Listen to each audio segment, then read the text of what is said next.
Greetings, one and all. Welcome to another edition of the Breakfast Club Jamboree, or in this case, Shazamboree, with myself, Rob, and Michael. How you guys doing? Pretty good.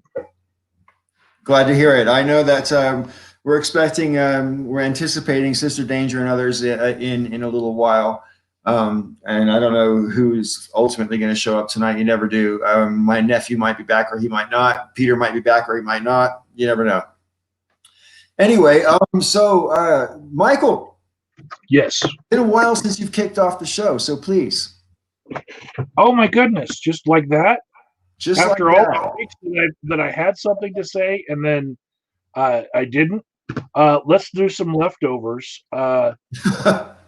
From the last show that I didn't get to. Actually, I wanted to say The Boy Who Could Fly as my movie that is like a guilty pleasure. It's a Disney movie from like 1986. It has the original lady who played Nurse Ratched. She's like the guidance counselor in that movie. And when I finally saw One Flew Over the Cuckoo's Nest, I was like, she's that guidance counselor from The Boy Who Could Fly. Wow. It was actually the other way around. What was your other leftovers? Well, that was the big one. I didn't get to say my movie. Right. How you doing, Jack? Oh, I'm doing okay. Gonna be out in the car again tonight, but this might be the last time I have to do this. So I'm excited. How's your leg? Oh, it's fine. It bruised up, but and it even got a little bit of scab. But the thing I was worried about when I first hit it is that I got a fracture or something, and it doesn't seem like that happened. Everything kind of recovered okay. But and my ass is a little bruised, but it's all good. Awesome. How you guys been? How was Thanksgiving? Yeah. Mine was it was one of those Thanksgivings, put it that way. Yeah. Oh. And I suppose this week we've had more than like 15,000 people die from coronavirus since Thanksgiving. Right. Yep. And or more. And obviously that doesn't include the surge that's going to come from everybody traveling on Thanksgiving. And then I was just watching for like 20 or 30 seconds the Trump rally that's going on in Georgia just prior to coming on the show here. And literally like 5 or 6 people out of 100 have a mask. And there's Trump grift session. The Trump, the Grifter Tour 2020. That's right. Final tour, what do they call it when it's going away? When people have their farewell tour. That's it, a farewell tour. His farewell tour, which of course is not a farewell, it's a swan song. More than a farewell, because he's obviously not going anywhere, unfortunately. Yeah. So he unfortunately he has a plan to have a rally at the same time as the inauguration, right? Which, for one, is kind of an admission that he doesn't plan to be the one inaugurated if he's not going to be on the inauguration stage. If he's going to be on his other rally stage, then logic, he can't be in 2 places at once, or can he? I'll tell you, Joe Biden really pissed me off the other day. I don't know if it was yesterday or the day before, but he said he's heard privately from some sitting GOP senators who've discussed that they obviously accept with him that, and he understands that they're in a difficult position until the Electoral College actually makes it official. They are in a difficult place and they can't really say anything. And I'm like, dude, you're being way too generous. Shut the fuck up. Demand that these people call on the president to concede. He's clearly lost the election. It's way past time. It's over a month later, for fuck's sake. Grow the fuck up. Pence is well within his rights to invoke the 25th Amendment on this issue alone. Yeah, well, it's going to be the typical spinelessness.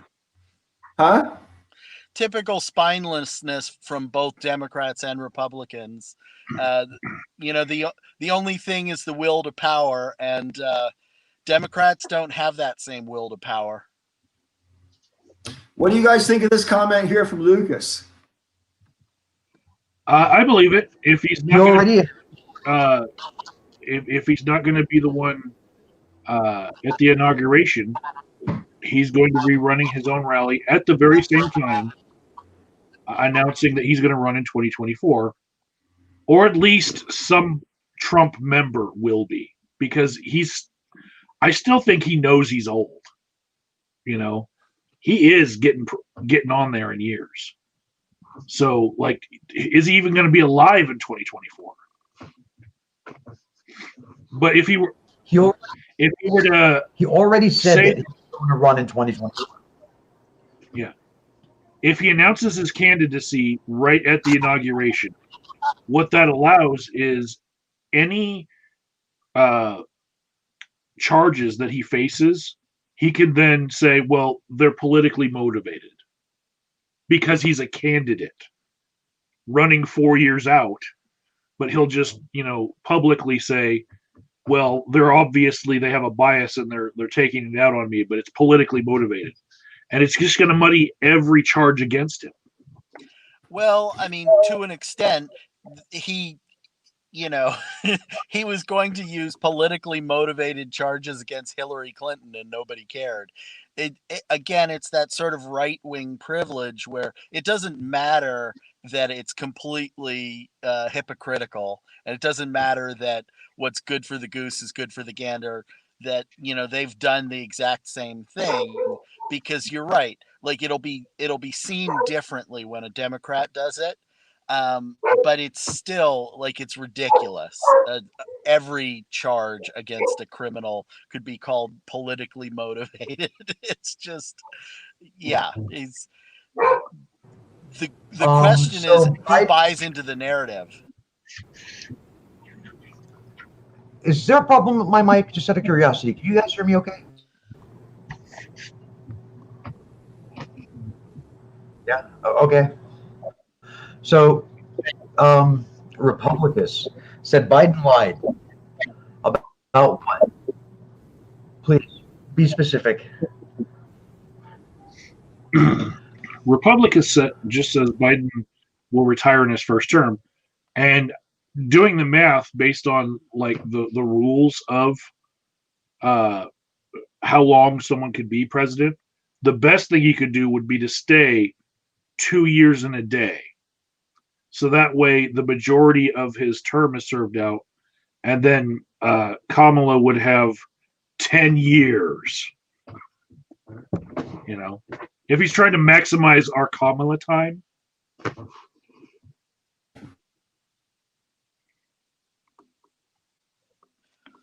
It's an interesting question. I mean, I don't know if Biden has that kind of consideration in mind. Maybe he does. Yeah. I'm wondering if Paul knew that he was muted. I didn't know I was muted. No. Right. So, yeah, I mean, I don't know. I didn't even hear what Jack was saying because I was blabbering away.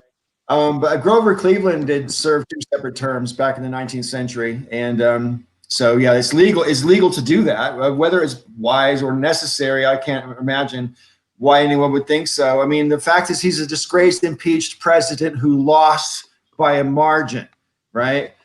And who cried like a baby the whole time going down. How is he supposed to pretend to get it? I don't know. I know I'm biased, guys. I know I am. Just the whole thing is a charade to me, History will not treat him well. Yeah, that's an understatement. Well, that's already happening. I mean, all the books that came out between August and the election, I mean, all by that. That's a solid bit of, like, history being told in the moment. Whether it's Mary Trump's book or others. Interesting how I suppose it's probably a bit late for them to write these books now. As the Trump gravy train is going to take a different direction. I think. I think people who attach themselves to it now are going to be because he's not the president anymore. So if you attach yourself to this gravy train to make yourself rich, you're going to have to end up going down with the whole ship.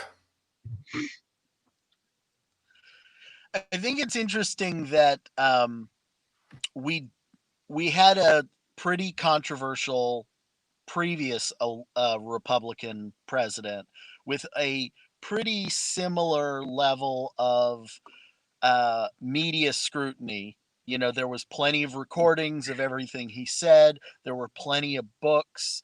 And yet, like, here we are only a little over a decade later, and Bush is being pretty well rehabilitated by both the Democrats and Republicans, the entire establishment. So I don't know if I trust this idea that Trump will really be relegated to the dustbin of history as the worst president ever, because Bush was, or at least we thought he was.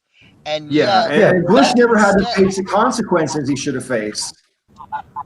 that's it. And because the Democrats never seem to want to hold any Republican accountable for anything, and, you know, it really does sort of lend credence to this idea that they're both in collaboration, you know, on a deep level, that, you know, immediately as soon as Biden became the president-elect, he starts talking about ways to move forward and not, you know, holding Trump accountable in exactly the same ways we saw that Bush was not held to account.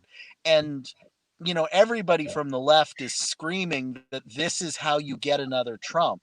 I mean, Trump only exists because we didn't hold Bush accountable. And you can't just continue to let these people, you know, go off into their sunset years as, you know, mildly embarrassed heroes of the right, because they will come back, and their spawn, and Trump is the spawn of Bush, will come back, you know, as a much worse animal, and we will get a worse Trump next time. Next time, the worst Trump will be fucking DeSantis, because DeSantis in Florida in the past 6 months has suggested that to make it legal to run over protesters if they're blocking traffic, or to make it legal to shoot people in defense of property, like businesses and stuff that aren't yours. It's legal to go ahead and just gun people down in Florida, or he tried to make that a law anyway. And if that's what he's trying to do as governor, I remember before George Bush was president, and he was like executioner extraordinaire as governor of Texas. He executed more people than any governor in the history of America, you know, and that was his resume, you know, going into the election. So I think DeSantis is the next one, and DeSantis is way smarter than Trump in terms of the kind of evil shit he would try to get pushed down the throat of America. So here's what needs to happen. And whether or not it's going to, I don't know. But the very best case scenario for the future of the entire country is if Biden takes the following actions. He writes a whole shit ton of executive orders on his very first day. Whole bunch of executive orders on things that he actually has control over that he doesn't need Congress for. Some of those are going to be challenged. Some of them are going to be thrown out. Some will be rescinded. Some of them will pass, and he will be able to make real concrete changes that are desperately needed. A lot of them being undoing things that Trump has done. Also, the Department of Justice needs to do what the Department of Justice does, and Biden should have zero say about what that is. He shouldn't be involved in any of it. And they should, my opinion, is execute anyone who broke any law in the previous administration. Because if you don't, the next Trump, will be 1,000 times worse, and he'll be competent. And that's the danger. Like, we are going into the most dangerous years our country has ever seen. And it'll only be more dangerous if we allow Trump and his circus of nutcases get away with what they've done. I think immediately there does need to be a flurry of executive orders, but mostly just to get around the obstructionist Senate that we're going to have, with the Republicans in the Senate. But also, there is a very real danger to our economy that we're facing right away.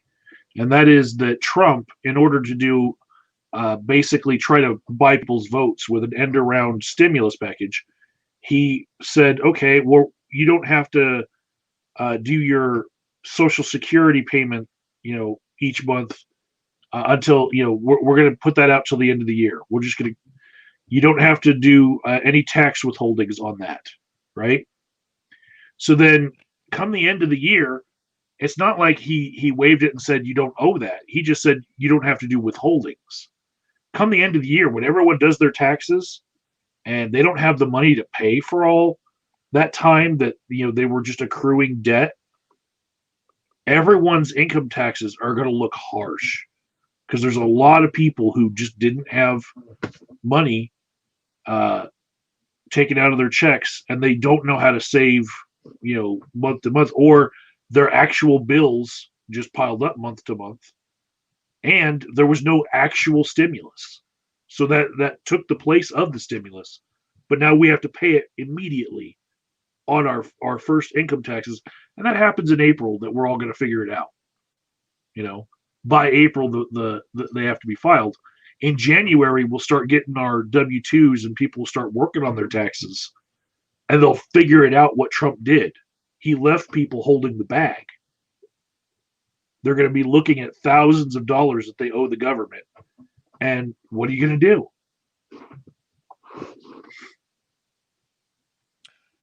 I hope that makes people upset. I'm not sure that it will. I mean, those kind of one-to-one connections that I always hope the American people will make between what a politician is doing and how it actually affects their bank account. People don't make those connections as readily as I always hope they will. So, I have some skepticism that will happen. But I do feel like, if it does happen, if people do notice how they've been, left with taxes at the end of the year and connect that to Trump's entire presidency, then maybe there will be enough sort of backlash or support for the idea of actually holding Trump accountable once he's out of office, because we're going to have that debate soon. We're going to have the New York district courts looking into the non-federal crimes that Trump did and starting to build cases against him. They've already deposed Ivanka. They've already got that process started. And it's going to be this back and forth in the media for a little while where we talk about, well, are we, digging up old stuff? Can we move forward? Can we, build the future without spending our time, mired in the past? And my hope is that people will be talking to their senators and talking to their congresspeople and saying, you can't let this guy off the hook like this. He screwed me. And I don't know if enough Americans at this particular current moment feel like Trump personally screwed them over enough to, make that call. Yeah, it's those one-to-one connections we're going to have to explain to people. It's like up to guys like us, because at the same time, the 2021 tax code is going to be the one that raises taxes on everyone who makes less than like $75,000, right? And it was the Republicans were charging that, Biden saying that he's only going to raise taxes on people who make $400,000 or more. That was a lie. He's going to raise taxes on everyone. That's what they were saying. They were saying. It was actually Trump who kicked the can down the road in order to fake a good-looking economy, right? Right. And he knew that he wanted it after his reelection bid. So he kicked it to just the year after he would be reelected to try to get the maximum good looks that he would need for the longest amount of presidency. So I think the one-on-one connection thing, I think that's a good idea as far as getting the public behind the idea of prosecuting the motherfucker to the full extent of the law, but I don't think it's necessary at all. I mean, the Department of Justice can do whatever the Department of Justice is going to do, and there's plenty of evidence. I think it would be a mistake if Biden were to interfere with the DOJ and tell them, no, let's not go forward. And it could be what he does in the name of unity and healing, but I think it would be a massive mistake. And New York State, they're going to nail him. He's not going to get away from that one. That's the state. I don't trust that, and the reason I don't is because the entire system is pretty well set up for people in Trump's position to get off scot-free. The idea not if the entire purpose of their investigation has been to bring him down. I mean, it's like if they discover somebody was scamming the entire system and not paying their taxes, there's going to be let's look into this and blah blah blah blah, and they'll pay some fines and they'll skate away with it. The entire purpose of this the entire investigation was to pull him down. I mean, that's it. They intentionally got into this to destroy him. And the Attorney General of New York is on TV almost every night saying that. Basically, we are going after him. Yes. I mean, they're not playing any games there. I do not think it's going to disappear. I think at the end of what New York has for him, I think that he'll at least lose one property with his name on the side of it, and it could be a very valuable one. But I don't have the confidence that he will spend much, if any, time in a jail. I think he will never set foot in a jail. I think if he actually had to do a day in court, that he would be able to quite successfully argue some form of diminished responsibility as a direct result of his, woman, man, person, cat, dog, TV, whatever. I mean, I think all he has to do is fail that test, and he's off scot-free. Hello, Sister Danger. Hey, how's it going? Pretty good. Hey, did you get that postcard yet that I sent? No. Yeah, it's because I didn't send it. Gotta wait. Gotta wait, Veruca. I mean, Dr. House. What are your ears kind of bothering me about this whole narrative with Trump is this whole thing about what's going on in Georgia right now, for example. Like Trump's in Georgia campaigning for Loeffler and Perdue, right? And you almost certainly going to barely mention these people. I don't know. I haven't really watched the whole thing, so I shouldn't prejudge. But it just would be on brand if that was the case. But anyway, my point is, I mean, Perdue got more votes as a senator in Georgia than Trump got for president in Georgia. So what makes Trump, if Trump's less popular than Perdue, what makes him think that going to campaign in Georgia is going to help Perdue at all? Well, he doesn't believe that, though. I mean, he thinks that those numbers are fake. He believes he won Georgia secretly. So maybe he isn't actually campaigning in order to win anything except for the dollars from people that keep giving him money. There's that. Yeah, it is definitely the biggest grift of all time, and it's going to continue if we, as the collective we in America, let it continue. I mean, this is the thing. I mean, I think Jack's got a good point. I mean, whether or not Trump is guilty of crimes is not material to necessarily whether or not he's going to face any serious consequences for those crimes. And the process of trying to go after Trump, I'm not sympathetic to the point of view where they say, Joe Biden says, we don't want to consume the whole presidency with all this stuff. Trump's going to eat all the oxygen out of the air, whether they like it or not. So they might as well go for the jugular. That's my attitude. Yeah, and Trump's entire brand is built on being a winner. And he really, if we want to prevent the next type of, nationalist fascist, power grabber, authoritarian of any kind, Trump really has to be shown to be a loser. He really has to, take it in the kneecaps or, in the shins. And just crying about losing isn't quite enough, apparently. There's plenty of people who will somehow convert that into manhood in their eyes. And I don't know what it really takes, but it takes a lot of losses consecutively in a row until he finally just goes away. When did the idea of oh my gosh, I have a cat over here that's making like a honorable loss go away, right? Like you lost the game, the other team won, and you shake hands and leave, right? And do like that's it. Like when did that idea go away, right? Right now, like this is the end of it. You're watching it happen, I suppose. The final end. I mean, but the concept of honor is something that you can't really teach. You have to show by example. You can't learn it in a book.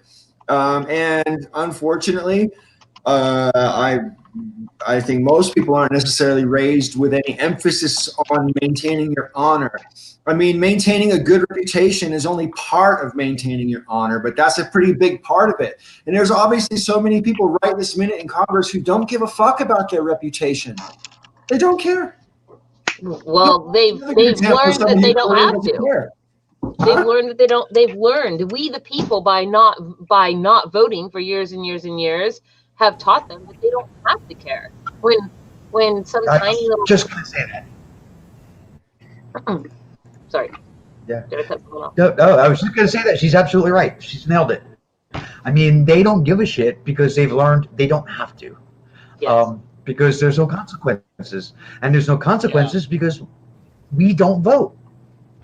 Mitch McConnell has never been punished. No fucking it's bingo. I mean, he's like the perfect example. Lindsey Graham is another one. He's a great example. They're both absolutely horrible politicians. They're horrible people. They're disgusting people. They do nothing for their states, but they keep getting reelected over and over and over again. Why? Because most people don't vote. I'm constantly shocked. It doesn't ever go away from me. Some things, for example, the sheer popularity of Mitch McConnell, that he can continue. I mean, how can it be out of any Kentucky? Like, look where you are in comparison to the other states in the United States, in your education and your economy and all these other kinds of ways that we measure things, right? It's terrible. And yet somehow those people are bamboozled enough to keep voting in somebody like Mitch McConnell. And it's just like this thing that's going on here up in Washington in Lewis County. Oh gosh, where Winlock. In Winlock, I think is where it's at, or in Lewis County, is a little town kind of central on the I-5 corridor or whatever. They have there's a restaurant there named Spiffy's that is refusing to close down, even though it's been mandated by the governor that we have to be in phase 2. They're just like, epic, we're staying open. You can come in, no masks are required, whatever, come here, eat food. We're staying open. And then they are calling this staying open an act of peaceful protest. They literally have things like vendors in their parking lot, and just people, the MAGA hats are out there with their guns. Like, who needs guns to eat at a restaurant? Sorry, like for your peaceful protest, right? And I've been watching these news articles and reading the comments. I have something to say about the whole who needs guns for anything. I am not a gun owner, but I was in the military, so I'm trained on a couple of different weapons. And I don't really have a problem in general with weapons. I don't have a huge problem with the Second Amendment. I've got some issues with it, but I don't have a huge problem with it. Yeah, sure. one thing is when you say things like "Who needs a gun to eat at a restaurant?" In the United States of America, the response to that is not relevant. Not relevant because I have the freedom to do so, and you don't really have a right to ask me why I need to exercise my rights. Which So I agree that's with. why when I hear why do you need a gun for? While I might agree with you, I cringe because it's like, oh no, in a free country you don't ask that. It's a poorly phrased rhetorical question. I mean, I agree with what you're like everything you're saying. You're 100% absolutely right. Like you don't need your gun, but you certainly can have it, you know, if that's where you are. And you don't have to justify carrying that around to anybody unless of course you're concealing it and you don't have permits to do that or something to that effect. I mean, that's true. I totally agree with that. I'm just the point I'm getting at is, I guess that I'm getting at is it's kind of like all those things that are in that demographic, the stereotypes, they're just all right there. And one, I've been reading the news comments from people following the newspapers covering it and then reading the comment section. I know, breaking the cardinal rule. And one person did say that, you know, the only reason these people are there with their guns at a peaceful protest is in fact to say that if something like the Washington Health Board or whatever comes to try to shut them down, that they basically are presenting a clear threat of possible violence. That is the reason they are there with those. And I did kind of agree with that. There's no other reason to just be out there because this wasn't a gun rally. This is a keep our businesses open parking lot, you know. So I feel like yes, there's Kyle Rittenhouse. Rittenhouse, the kid from, where was he? He was from one state. He went to Wisconsin. Yes. With a gun. Yes. He wasn't old enough to have the gun in the state that he went to. Right. And he's claiming self-defense after two people and injured a third. And it's like, no, you can't. You can't. You've given up the right to self-defense by being someplace where you can't legally have the weapon and then using that weapon on someone when you shouldn't even have been there. Like the whole castle doctrine and your own personal safety.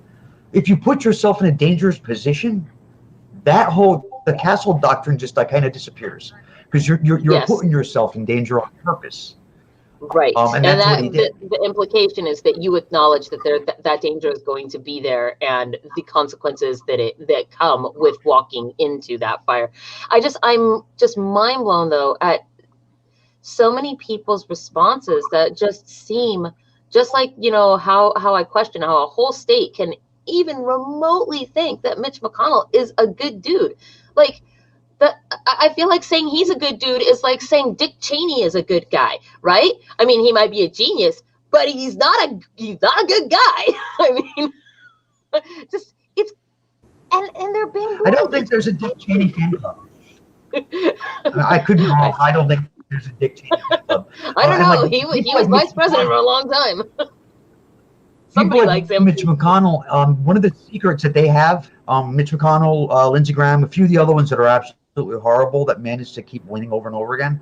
One of their secrets is that they are in positions of power and influence within the committees that they're on, or when it comes to their body of Congress, whether it's the Senate or the House or whatever it is, where they're able to influence or put out bills that directly affect employees or workers in their state.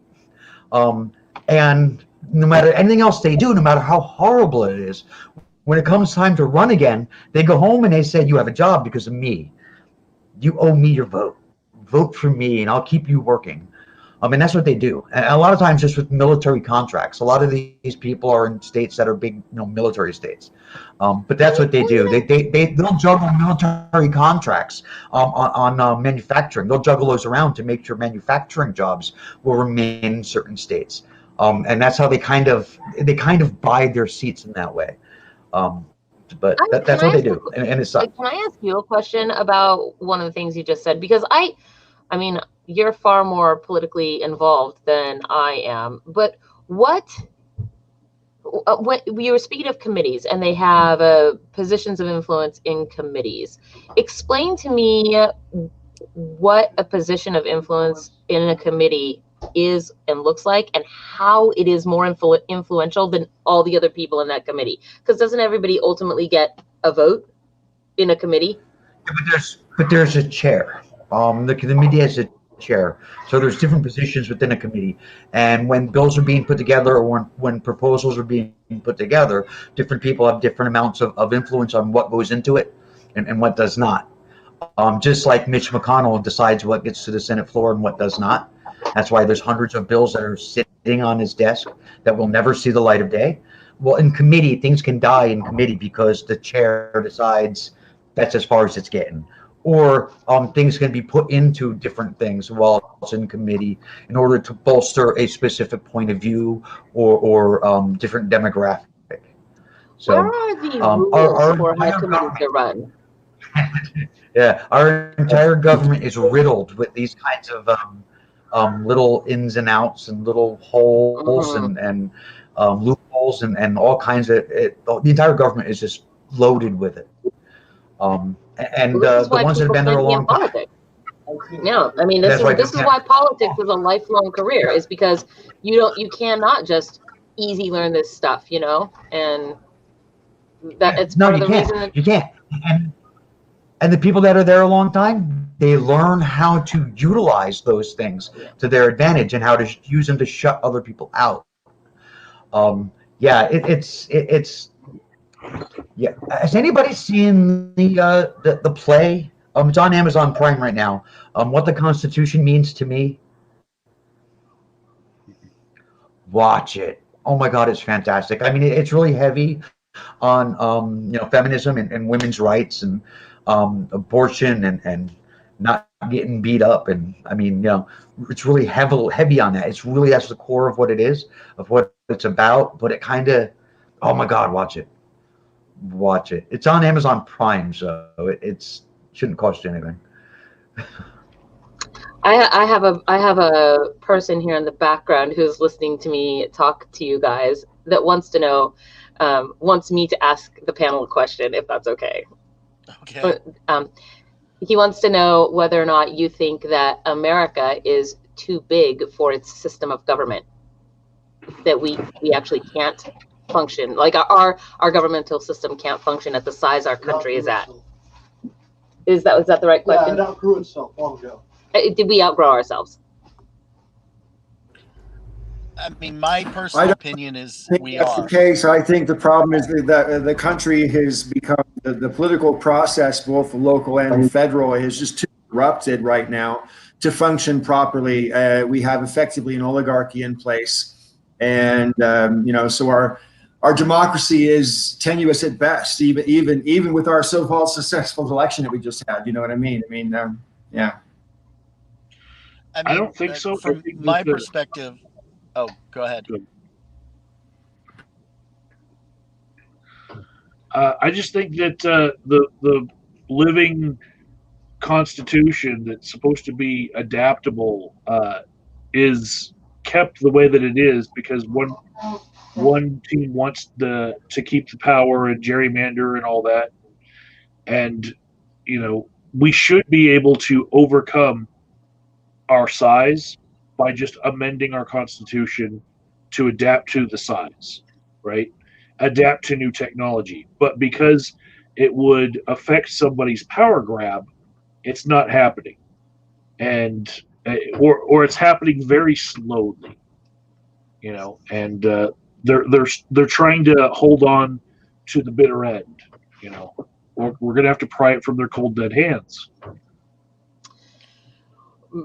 Yeah, I mean, I sort of agree with Paul that it's not so much that it's the size of our country, it's that the system of government we're using for the size is wrong. That we don't have a good way of editing or adapting what we know works, and then using that on a national level. The concept of states or counties, states, and then a federal government more or less works. I mean, you kind of have to break things up into smaller sort of regions, and there's about there's been arguments that, there's about 6 different regions in the United States that really function as 6 separate countries. That in many ways we're much more like a European Union than we are actually one single nation, because we have these very distinct cultures. Go ahead. Okay, a couple of things I want to address, because I want to answer the question the way I see it, but I also want to address some of the things that Jack said, and I think I'm going to start there. E pluribus unum, I mean, that was the original national motto for that exact reason. There were multiple cultures within the several states, and that's how we started off. I mean, a state is basically a nation, and I don't mean that in the sense of, each state is an individual nation. State means nation, that's what it means. A nation state is a thing. Every country is basically a nation state. So when we talk about the United States and the several states, we're saying basically these collection of small countries. So it's basically from the beginning, that's what we were, underneath a federal layout to kind of hold us all together. But basically, several different countries. So there's that. Also, to address the original question, the problem with the Constitution, which I love the document, I love it like crazy. I think it's one of the most brilliant forms of government devised by man, and it could be better, is that it was written when it was written, and that it was written flawed. Black people weren't people. Women weren't people.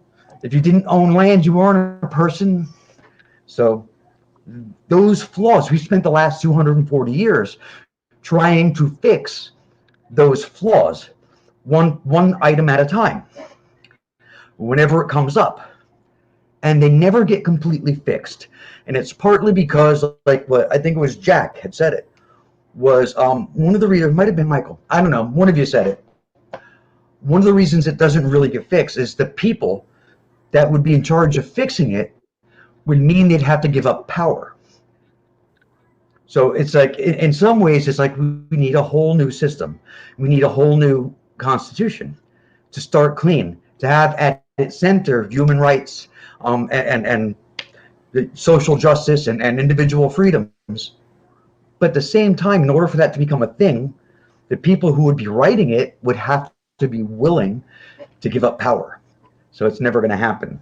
So we're stuck with this imperfect system that will never be perfect, and we will always be striving for perfection that we'll never reach. I have talked about this in previous streams, that I think that some kind of radical restructuring is necessary. We're either going to come to a point where the country is so poorly functioning that it sort of necessitates its own collapse, or collapses under its own sort of stresses, or we have a radical restructuring of many parts of our systems, or an entire reboot. I mean, I'm sort of, I've been on the record as being in favor of a United States reboot, 2.0, and I don't know how that happens, but I know that most people are unsatisfied with the way things work currently. And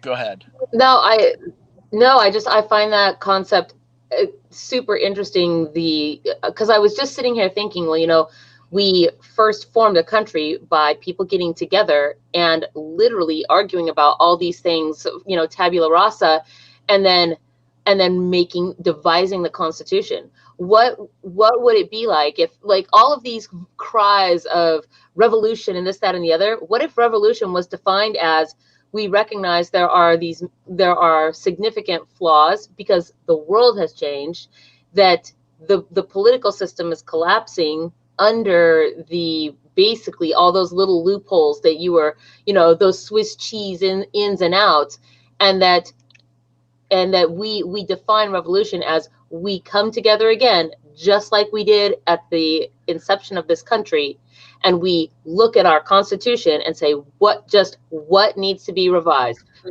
States send delegates.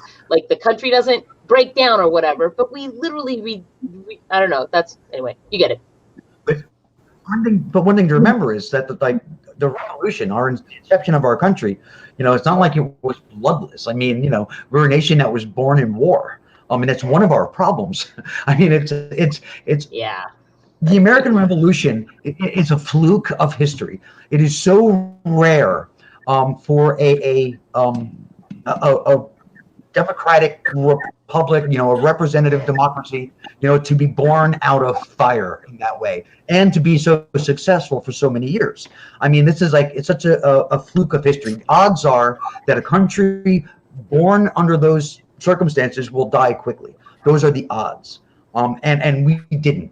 Not only did we not, we thrived and grew massively. I mean, we're a global empire now. So it's one thing to talk about, revolution, and should we look at revolution a certain way and comparing it to the American Revolution? Yeah, the American Revolution is a fluke in the sense that we won. That's that also. We were farmers fighting against the most well-trained, well-funded military on the planet. I mean, yeah, but it's the entire thing was a fluke. But we can't forget that it was a war and that there was blood, and to compare anything we might do in the future to try to make things better to that revolution is always going to pull up imagery of the soldier. And if people were to try to walk down that road, it wouldn't end as well the second time. It really wouldn't. We can tell by looking at the people around us, we would devolve into a fascist regime or a couple of them, and it would be ugly. It would be really ugly. My main problem with the idea of having a second constitutional convention or something like that is, I mean, it would be very difficult, nigh on impossible, especially in the current political climate, to get a group of, I don't know, just say 100 men and women together who we trusted to take on the responsibility of writing something that was supposed to endure for the next 250 years or whatever, right?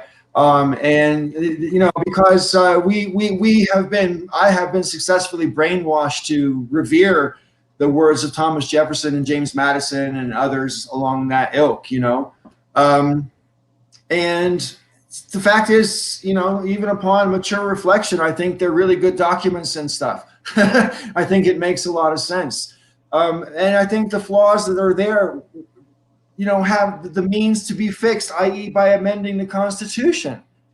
And I'm not so sure. It was difficult to amend the Constitution on purpose so that we, government's supposed to move slowly anyway. That way we don't wreck ourselves, on the rocks of, rash decisions and stuff. But anyway, I'm sorry. There's a great irony in that, though, is that the fact that our Constitution is built to be reformed so slowly, it really couldn't keep up with the way technology worked.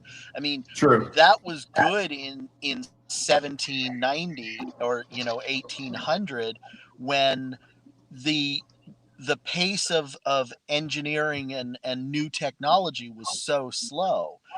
But we're so far beyond that we really have to have a document that can be reformed and amended at roughly the same pace that culture and technology move.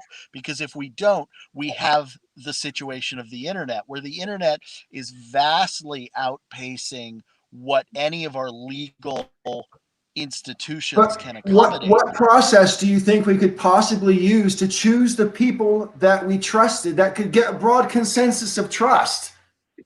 Well, I think that the political spectrum. Your best bet is to actually create a requirement that every certain number of years or every expansion of the population requires putting together a constitutional convention, and then having a population-based answer to that question, where you're picking based on every state now has this X number of people, and so there has to be this number of representatives, so that the constitutional convention then grows with the population. And you also have to have some flexibility in that document for when it happens. Like, you can't just set a bar of like every 50 years we have a constitutional convention. It might have to be every 30 years. And so you're going to have to create a circumstance where, as changes happen, we can respond to them relatively rapidly. They don't have to be fast. It's good that we move slow, but we're in a moment where, we're facing catastrophic changes due to climate change, and largely because the Constitution itself couldn't adapt fast enough to the way capitalism was using technology to exploit the planet. I mean, the internal combustion engine was this massive technological shift that our founders never could have seen coming. And the Right. consequences of it were something that they never saw But coming. don't you think that's more down to legislation rather than the Constitution, that particular issue? Well, I think No. that the Constitution having a sort of expiration date where you have to address it and sort of reformat it, because all of our laws are contingent on the Constitution. And so I if mean, we even can Thomas, Go even ahead. Thomas Jefferson believed that every generation should have a whole new system of government, a whole new constitution every 20 years or so. I mean, I think he was right on the money. It's the only way, like Jack is saying, it's the only way to address fast-moving systemic changes that I mean, the Constitution as written can't do it. Individual laws can't really do it because they're going to be subject to what the Constitution says. The Constitution will reign supreme. So what needs to happen Again, we run into the problem of how do we choose the people who make these changes? Well, one of Every- the things I would every think is 20 that, to 30 years would need to rewrite the Constitution. well, I would think that some things that should go into something like that are, one, an impartial committee of some sort that manages it to begin with, and that it is open to literally every American that would want to possibly be on this thing. It is not a political thing. It's because, to be perfectly honest, if I was going to have people reviewing the Constitution, I think there are far more brilliant minds out there that have nothing to do with politics that would make far better decisions. And the experience that is it, I mean, when you look at Congress, it's filled with lawyers. Where are the scientists? Where are the doctors? Where are the people in other professions helping to form well-educated opinions on the changes that we need to make, right? So I agree. I agree with you. But another thing to keep in mind: the original document was written by all lawyers.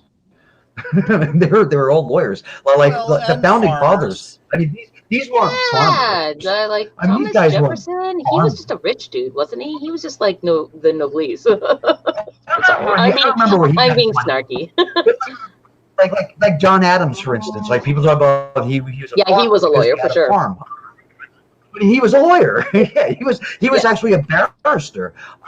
So I mean, and he was, one of the driving forces behind our entire system of government. I mean, people talk about the founding fathers.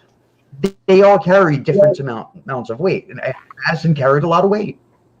Yeah. He was also an asshole, from what I understand, but whatever. I mean, it's James Madison or John Adams? What? John Adams. Yeah, for Adams. some reason I thought you said Madison, and I'm like, what? Wait, what? I thought we were talking about. I might have slipped Madison, but yeah, talking about Adams, he was an asshole. I have a book here on John Adams, actually, that I've read. I haven't finished it because it's a big, fat, thick book, but I've read a fair portion of it. And just reading the book, and a lot of it includes letters between he and his wife, he seems very bullheaded, actually. So he seems cordial enough in the way that refined people back in the day might have been, but he also seems like he's a very hard person to get to ever change from the stance that he knows, right? And that he'll just argue it till the end of the day. And so I can see how people might have perceived that guy as being a complete douche. I'm just trying to agree. What Sorry, I think is holding us back as far as having our system right now being able to be responsive to problems is that it's become a zero-sum game where if you don't take everything, you're left up with no ability to change anything. So those 2 Senate seats in Georgia are everything right now. Who cares if we run the presidency if we don't get those 2 Senate seats, because you have to have the House, the Senate, and the presidency all on the same side if you're going to get anything done, which is not the way it was supposed to work. We weren't supposed to have gridlock unless one side had all the power. That's what's required now to get anything done, is one side having all the power, which is not right. it's not even really good needing, either. we shouldn't be needing one side having all the power in order to enact anything that's going to save our planet. We should be able to talk sense into 2 of those senators, 3 of those senators on the other side, and get them to flip. But they won't. They're lockstep with each other. They are not going to budge because they know if they don't, they're going to get voted out. Yeah, they depend on that for, with each other. The part of the Constitution that needs to be amended to fix this is the Electoral College, because getting rid of the Electoral College system and putting in ranked choice voting will eliminate the 2-party system. Right? You can't eliminate the 2-party system without getting rid of the form of voting that we're doing right now. Yeah, because those forms of voting give the 2-party system the advantage. The rest of them. We encourage the 2-party system with the way that we wrote the Constitution and our state constitutions to match. But this whole needing all the power, or you can't get anything done with just some of the power, that's what is killing us right now. Yeah, and it's not just all the power, it's that you often have to have, the 60 vote supermajority, or veto proof majorities in order to accomplish many things. So, or, filibuster proof majorities.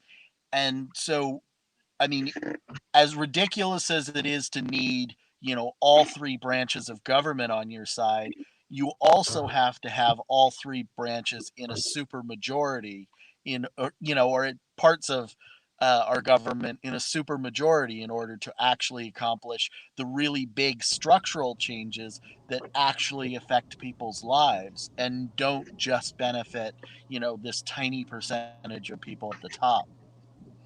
There are some things that I think have become embedded in our society basically through case law that could at this point be in something like the Constitution, because they've literally been case law for so long and are simply the way that we function, that it's having them remain in the body of law and then become kind of the standard for how cases like that are ruled. I think it either needs to become into the Constitution eventually, or what we do is we basically create a place where we can forever litigate and relitigate and relitigate and relitigate. And I mean, so just like as an example, when, like you were saying, when the Constitution was written, women weren't whole people and Black people weren't whole people and people that didn't have land, right? Well, eventually we figure out these things are wrong. Well, I feel like there are some things now that probably we could make a little more secure by actually working them into the Constitution somehow. And that would make it harder for some forms of lawsuits to just be frivolously filed, or filed in a way that they're against people that have no ability to actually defend themselves, and therefore it's just a control of those who have the money and the ability to do it. Does that make sense? I think in the top 10 of those things that could be in the Constitution, Mm-hmm. as part of a new Bill of Rights, would be the government does not tell consenting adults who they can fuck. Right. Amen. So this is good for, like, of course, people who are of different sexual orientations, but also it would apply to, say, the concept of marriage. Yep. And adultery. Nobody is being charged with adultery, even though it's on the books still in a lot of places. Yep.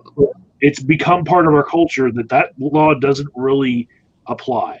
We're not going to read an article yesterday about BJs for Jesus, how to literally give your husband a BJ in a godly fashion. Couldn't believe that was a real thing.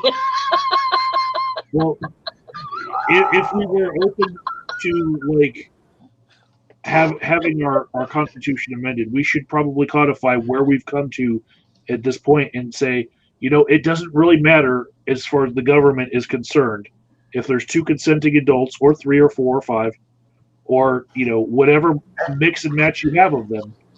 If they're fucking, it's nothing. Here's the thing: the Constitution. I mean, it's trying to remember the word. It's like a negative rights. Negative rights constitution, which basically means they don't have to tell you what your rights are. The idea of the Constitution is it's rules for the government. It's not rules for the people. So they're not supposed to spell everything out. They don't need to spell everything out, because if it's not in there, you're free to do it. I mean, that's basically what it comes down to. If there are no laws against it, and those laws aren't unconstitutional, and that's why I do it. In that way, they don't need to spell it out. It's not the government's problem. It's the government should not recognize who you cannot fuck as a consenting adult. Yeah, I would agree. It's restricting the government's ability to say anything about it, but that would also extend to where we've come to the legalization of gay marriage. If marriage has nothing to do with the government telling you who you can fuck, then it's just about property. Yep. Yeah. And who I cares? mean, and Make a contract with your mom. Marriage shouldn't, and this is like why it's shocking to me that it's taken so long for marriage equality to become a thing, and why it's even more shocking that we could lose it, is because in essence the arguments against it are religious. And therefore those arguments have no place in the U.S. court system. They have no place there. Yet here we are. It's unfucking. This is a really, really, really good place to segue. Because last week after we went off the air, Sister Danger, you weren't here unfortunately, but last week after we went off the air, we had quite a provocative and interesting conversation about pornography. And we agreed that we were going to talk about pornography next week. And since we're talking about group sex and sex and everything else like that, I invite anybody else but me to start. Well, I'll start because it's just a jump to the left. I had a pretty interesting baby shower this week, but technically it was a bukkake party. But if you believe that every sperm is sacred, and you follow my logic here, there were babies being showered everywhere. I follow your logic. That's terrible. I'm like, I know where you're going with this. Like, and I'm not sure what that says about me.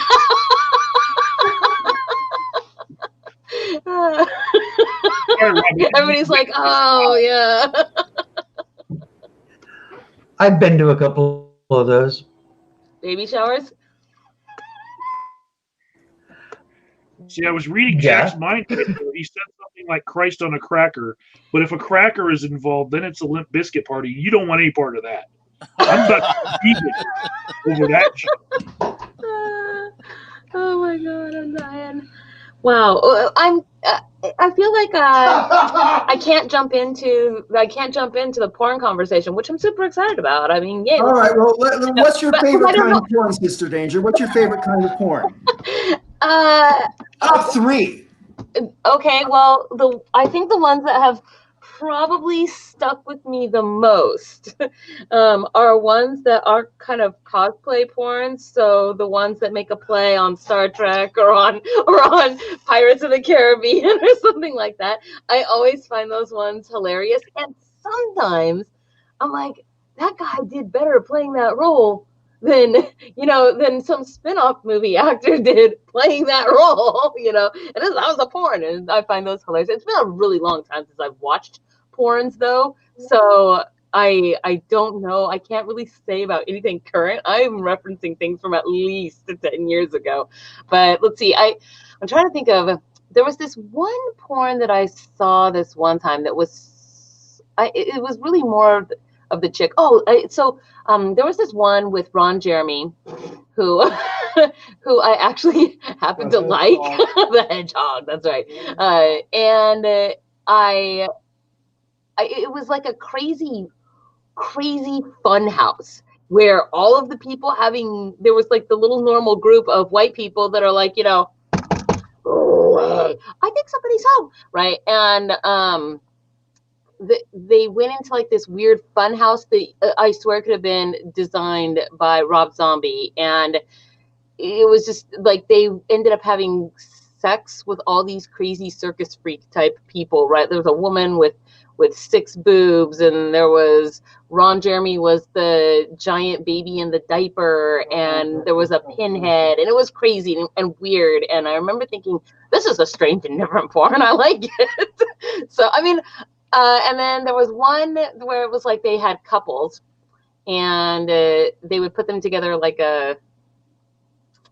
like reality TV, or where they put the people in a house and then they film them just doing whatever they're doing. At least that's what it was supposed to be. Who knows what was scripted and what wasn't. But there was a chick. This has nothing to do with like a genre of porn, but I'll never forget this one, because one of the girls that was in one of the couples that they had put together, her goal, like her actual aspiration in life, she was doing porn acting while she was going to school to study to be a cartoon character voice. And so while she was having sex with the people, she would do these different cartoon character voices. It was hilarious. I mean, wait. Did your porn all they have storylines? I mean, yeah, I guess so. Now that I think about it, I watch porn without storylines, but those ones don't stick with me. There's the ones that stick with me have some kind of a storyline. It can't be too taxing on the mind though, because if it is, then you're watching a movie and not a porn. So, right. Okay, who's next? Yeah, I'm gonna pass the ball. I mean, I guess picking up from that, Republicans just said voiceover porn, and that's hilarious. What's voiceover porn? Oh, I think he's making a joke on what you were talking about with the cartoon character. Oh voices. Yeah. Okay, I get it. I'm up to speed now. Yeah, so your turn, Jack. Oh, I mean, I guess my perspective is a little different because I'm more or less asexual. So I don't really like I'm interested in sex, but I'm not like as, interested as many people. We'll put it that way. But I do enjoy reading erotica, and it's kind of that storytelling aspect. I've written erotica. For that reason, I'll probably go to Literotica more than any other site, just because it is story focused, and I I want to care about the characters. That's so legit, though. I am with you on the Literotica thing. I've written on Literotica. I've read on Literotica. I like to read erotica. I mean, really, I have erotica in reach. So it's right there behind me. I don't know, some of it anyway. A glittery vampire novel? No, it's Anne Rice's Beauty series, Claiming of Sleeping Beauty. Gosh, you guys don't know what I'm holding up right now? Man, you are missing out. Oh, But- I was a reader of Anne Rice, but I haven't read anything past about 99 or so. So I'm like really not caught up on what Anne Rice has been doing. This is old stuff, and I think that her Beauty series, there's 3 books in the series, and that is to the rest of her body of work as the way that I would perceive the Dark Tower series compared to the rest of Stephen King's work. It is like, it is her, and it's definitely her writing, but it is quite different than everything else that she has written about. And so it's in its own little segment. So, and they're very good books. So Before we go down the rabbit hole of vampires and stuff, I want to stick on the sex. So, like, Sister Danger, I'm really interested to find out. I mean, like, when you talk about these little storyline videos that you watch and stuff, yeah, and you say you don't want to get too lost in the storyline, I'm not sure I understand, because I don't watch videos with storylines at all. You know, I should rephrase. I have a history of not watching porn, which goes back a long time, because when videotapes were a brand new thing way back in the early 80s, I rented 3 porno movies, and they were all absolutely awful. And one of the awful things about them was they were sort of like emphasizing violence against women, which I was really like shocked by at the time. So we're talking like 1981 or whatever, right? I actually like gay porn. So I completely went off porn movies until 2017. And I finally thought, you know what? I'll see what the internet has to offer. I was the first person on the internet to ever look at porn, right? But anyway, because a friend of mine suggested to me, one of my scaffolding friends said, you don't have to watch movies with cheesy storylines and terrible acting. You know, you can just see like regular people fucking now online. I'm like, what? You can see regular people fucking? And this was a revelation to me. And so, like, I you know, for me, it's things like POV clip and stuff like that. And as I mentioned to the other guys last week when you weren't here, I mean, I did notice, I mean, I'm not really turned on seeing other people make out necessarily in the real world. But, you know, I did look at like girl on girl videos for a while there.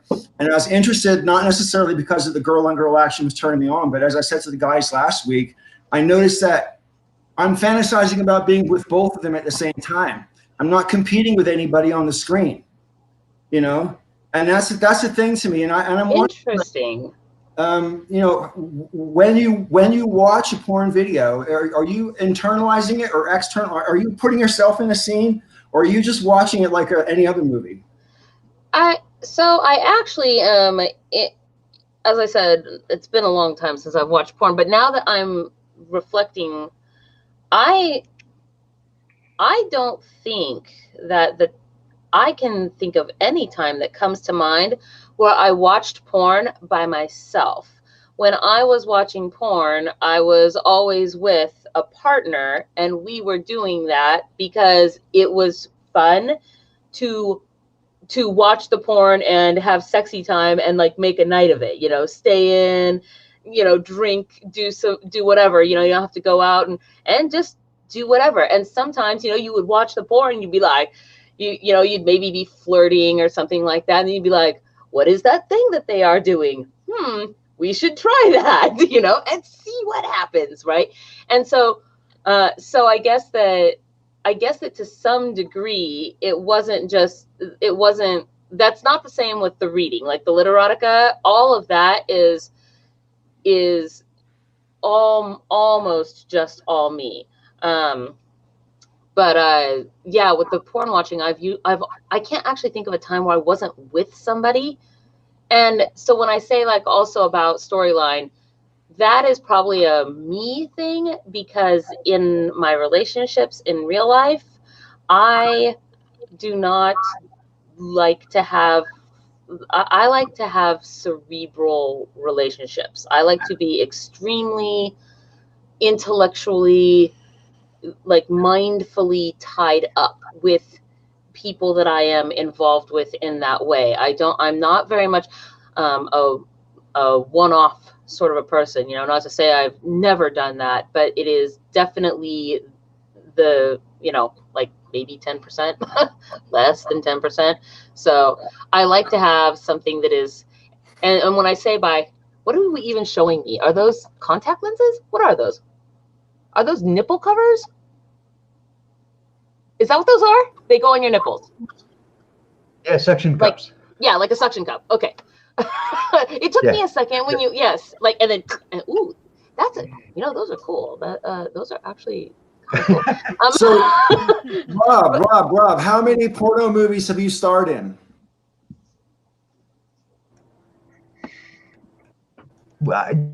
You froze halfway through. How many porno movies? Starred in porno movies? How many? How many porno movies have you been in, Rob? Okay, well, you didn't ask anybody else this question. So I feel like I'm being on the spot. I was all prepared to answer with what my favorite porn videos are. And the answer to that would be videos that I'm in. Those are my favorite to watch. So I'm not even kidding. They are my favorite to watch. In actual porn movies that are like, you know, budgeted porn, not really any. But I have been recorded by porn movie studios. I have worked for two. Galaxy Video, which is a local New Jersey one. And the other one I was hired for, didn't do any work with, was Treasure Island Media. So if anybody's familiar with porn, Treasure Island is one of the big ones. But I was hired by them. Man, I find it quite admirable. The problem with both of them is they wanted me to get rid of all this stuff. Did you tell them no? Yeah, no. I did tell them no. So. Well, I that's cool. Now I want to go watch your porns. I mean, not to be weird, not to make it weird. I'm not trying to do that. But I'm like, wow, I know somebody in this. Like, I'm more excited about knowing one of the people. I have to jump in just to take the piss out of Tommy from the Bronx. Tommy from the Bronx says, I was in 112 porn videos, and every single one of them was 20 seconds long, Tommy. So, woo, thing. I was thinking selfies in the bathroom don't count, but you know. A few years back, somebody on YouTube, I don't know who it was, I still don't know who it was, or who was that did it, went and searched online for nudes of me, and they put together a slideshow video set to a Queen song of all these different pictures of me, and they put it on X Hamster. And it was supposed to hurt my feelings, I think. And it didn't. I was like, I'm flattered by this. Thank you. Whoa, fail. Oh man. Uh-oh.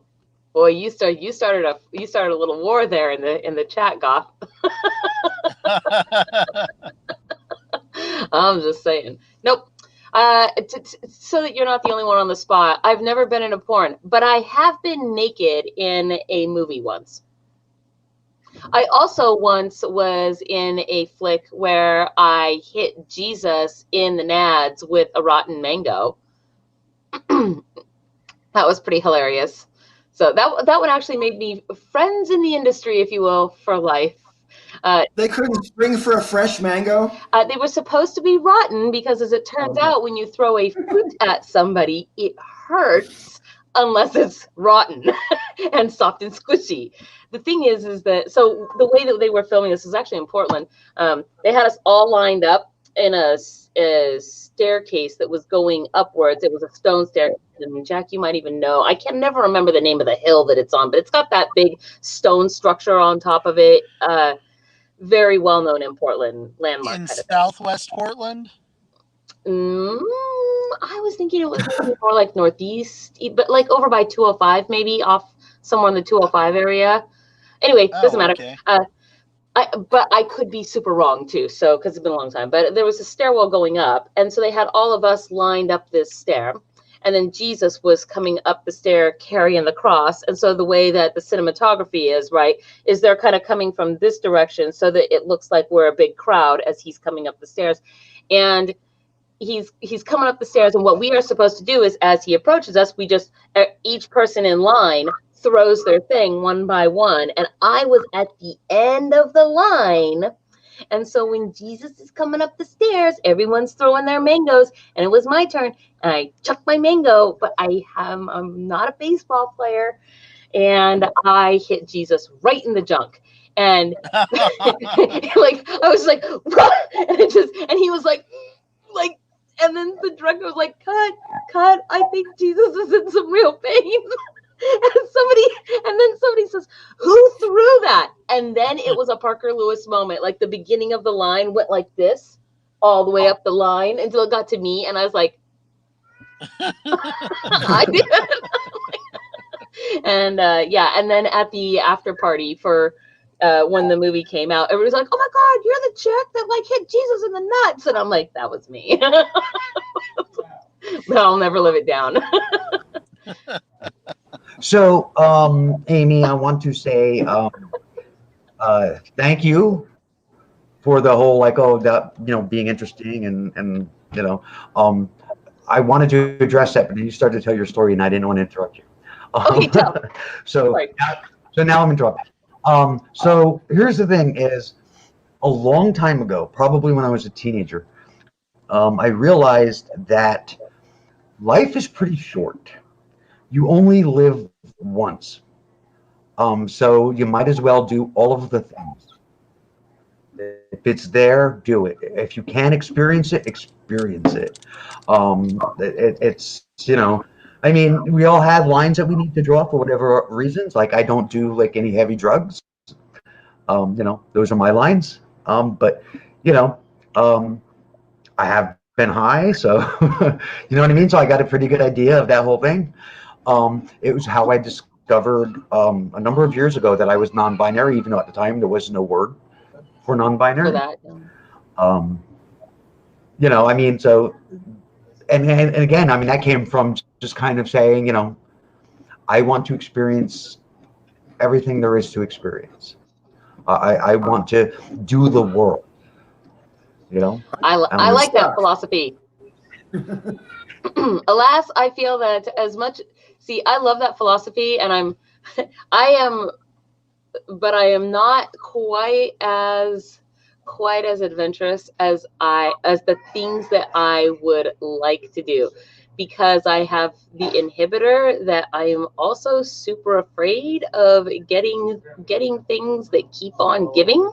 So I am very paranoid about that, and I always have been for my whole life. And this means that I do not go into situations really frivolously, right? Like I go into them, and then I intend to be there for a while, the vast majority of the time. Because I'm just, but the thing is that I feel, if how sometimes people say, like, if you could go back to any place in time or whatever, sometimes I wish that we could have no concern for the physical diminishment that can potentially occur through various sexual related things. And then I would just go try everything, because that is my inhibitor, is that you don't know. People can tell you things. They can be really convincing about things, trying to get in your pants for that one night stand or whatever it is on their end. And I know that people can do that. And so like getting me into that one night stand is incredibly, I can't even really think of a time that I've actually just gone out, picked up a dude, and not previously known him or been friends with him for a long time or something, and then just like gone home and had the sex. Like I don't think I've ever actually done that in my life, because one of the ways that you tell truth in people about things like that is through time. You compare what they say to watching their behavior and watching what goes on with them, and you let that time go by, and you know. Right, that depends on what you're looking for. Sure. And where you're going, and if you give a shit about the truth about the other person, or Yeah. you know. But if I not everybody didn't have to worry about that, man, I would be so much better at sex. I could have. I did it for a living. I mean, I was paid for it, so I mean, I would meet men, a few of them a day, and but wouldn't know their names. How did it not scare you? I mean, it did, but you know, I had bills to pay, so I would do the thing. I have and then I would kick them. I have a friend who's a sex worker, and once was a she, but now is a he, and has been that way for a long time, and all just actually rather prolific in the community. Travels around the world giving lectures and doing a lot of stuff like that, and even though I know in my head that we have so many ways to be safe about sex with randos these days, right? That you actually can do these things with, more than 99% security in whatever sexual thing is happening, depending on what you're doing. Okay, not everything, but there's a guy in New York City. Okay, this is going to get a little graphic. He's like the most famous. I don't know how to say this. He's a cum dump, is what he is. The guy's a cum dumpster. He's the most famous cum dump on the planet.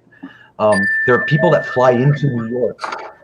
There are people that fly into New York just to have sex with this guy. Man, he's got to be making good bank on that, right? I mean, I hope he's. He's not getting paid. He's not getting paid for it. He just enjoys having sex with people he don't know. That's the thing. Hey, don't feel bad, Phoenix Writer. I'm not saying it's literally my own thing. Like, there is nothing wrong with one night stands. That is all I want to say. I just am paranoid. So I feel bad if I made somebody feel bad. Please don't. There's a lot of freak people out there. Like, I talk about, like, I'll fly my freak flag. I am nothing compared to some people. I am pretty tame. There's a lot of freaky people out there. There are.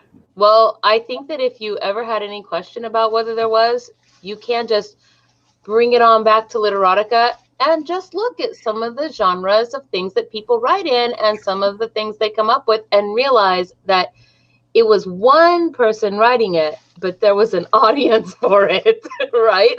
So, like, there is literally a fetish for everything. The Literotica, I've read some of those. I actually like the prison stories. Why? Those are kind of too personal to ask. I've read erotica myself, actually, just little short ones. Well, it must be like 10, 12, maybe 15 years ago now. I've only shared them with very few people because people tend to get the wrong idea. People tend to think that if you can write really well, that you must necessarily have experience in what you're writing about. My shit's way kinkier than I am, man. I mean, that's why I can write about it. So, you know what I mean? I like to voyeur a lot. I like to go to parties where there are big orgies. I like to go to tons of BDSM stuff and voyeur a lot. So I will stand in the corner and watch all day.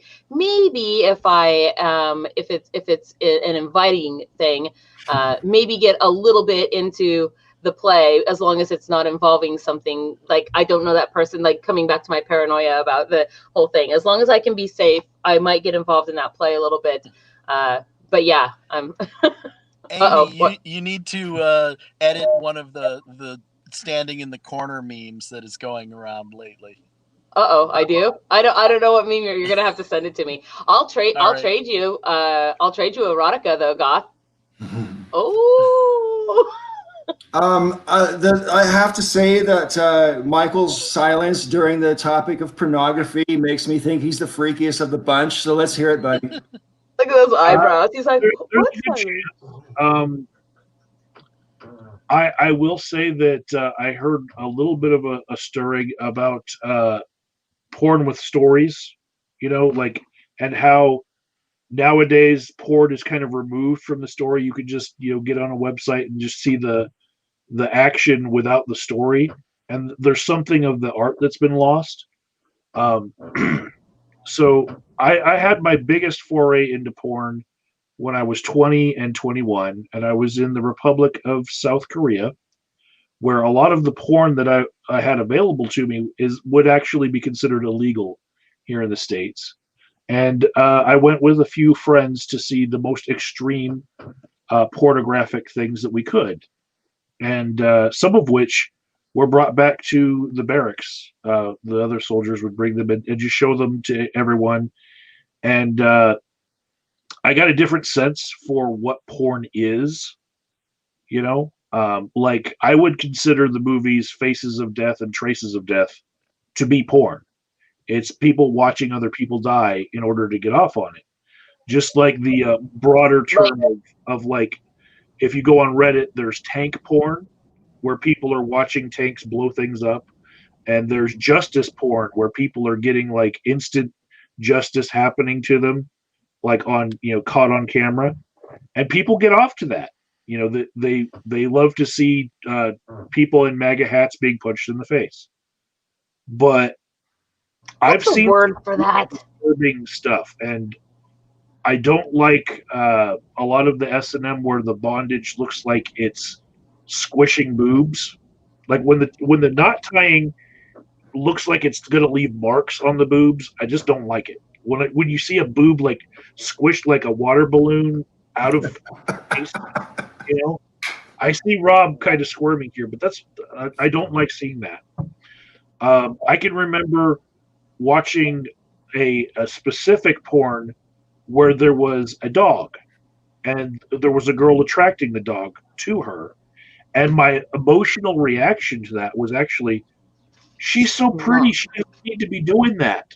Which was very naive on my part, but that was my immediate reaction, was like, why is this girl doing that? But yeah, I've seen that sort of porn. I think my favorite as far as entertainment was an anime called La Blue Girl. Oh yeah, and I know that one. Jack knows. Okay, so I do. I saw it in high school. Okay, it's a hentai in anime. the anime club on high school. The anime club. So the basis of this is like there's this ninja clan who practice sexcraft, right?